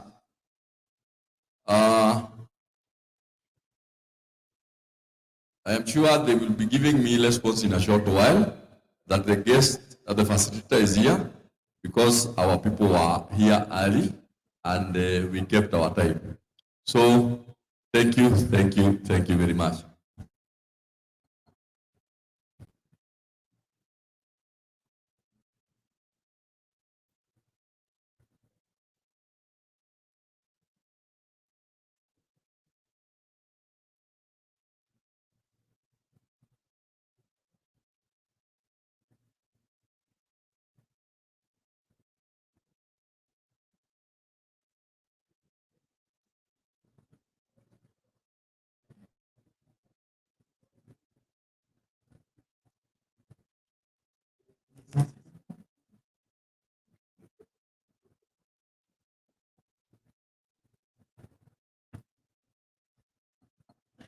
Yes, I'm reliably told the facilitator is here. He was here earlier than the rest of us because the guest facilitator had not met him previously. This gentleman from Cooperative no, sorry, Communication Authority, and his name is Freddy Sitati. He'll be able to give us more profile attached to his name. He's also going to keep us busy this afternoon. What is it we can do to fight the cyber attackers? And just to tell you, Sitati, the people you are seeing here are leaders in different capacities of SACCOs, and we are the group which starts accused. Because in Kenya, if you ask somebody, if you tell somebody our money was stolen, the key question you get, how much was stolen? When was it stolen? Who stole? If you keep saying you don't know because it is a cyber attack, and that your system was hacked, Kenyans, they have already answered. And the chair and chairman here can tell me, which is the answer that the members have if you answer like that? Who is a thief? Yes. The Kenyans conclude you must have been the one who stole. And you probably you are very strong faith. So possibly you keep us engaged throughout this session, and then later we'll have questions and answers. So without further ado, welcome on board. Makofi as he comes. Asanteni sana.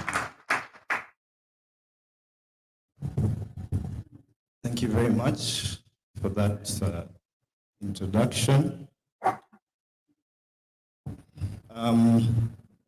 Chairman and chair ladies, chief executive officers, distinguished delegates, colleagues, good afternoon. As mentioned earlier, my name is Francis Itati, representing the Communications Authority of Kenya. I'll be taking you through this issue of cybersecurity as regards the financial sector, specifically the SACCOs. You can have the presentation.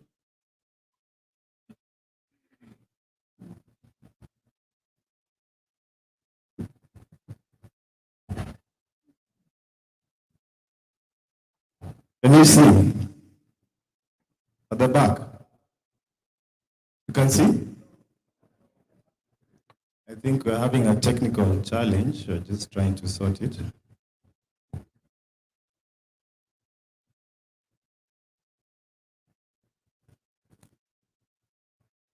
As Presta tries to sort that, maybe I can ask a question. I'm a member of Sacco, Communication Sacco, and I just wanted to ask you as the experts, is it in order to belong to more than one Sacco or not?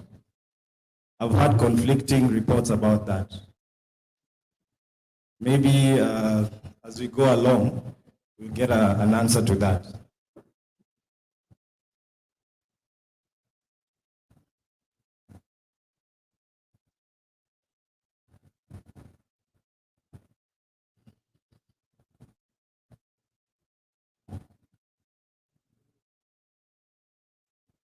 I think I can just proceed.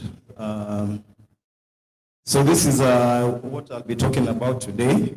I'll talk about the role and mandate of Communications Authority generally. Then I'll take you through some of the indicators of the ICT industry.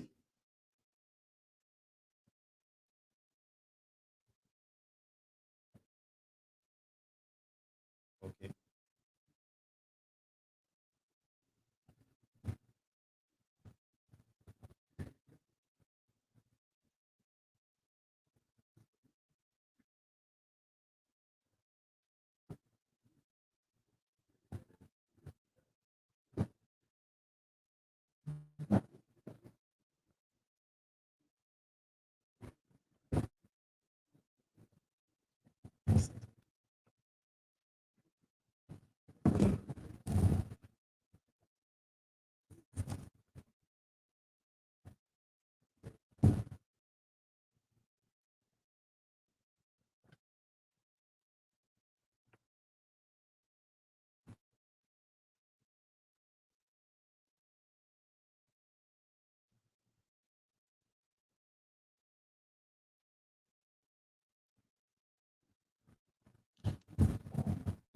Okay.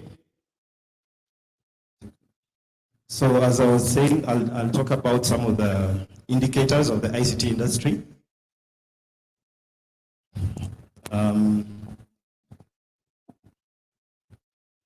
Then I'll take you through the National Cybersecurity Framework, how cybercrime issues are managed in the country. Then number 4 has to do with why are SACCOs a target, and SACCOs and other players within the financial sector. Why are cyber criminals targeting SACCOs so much? Then we look at some of the trends that we have been seeing in the financial sector. After that, we'll talk about the issue of insider threats. It was mentioned in the presentation earlier today. And then finally, I'll talk to you about how you can report cyber attacks. So this has to do with the role and mandate of the Communications Authority. This is a regulator for the ICT sector in the country, with responsibilities in broadcasting, cybersecurity, multimedia telecoms, development of e-commerce,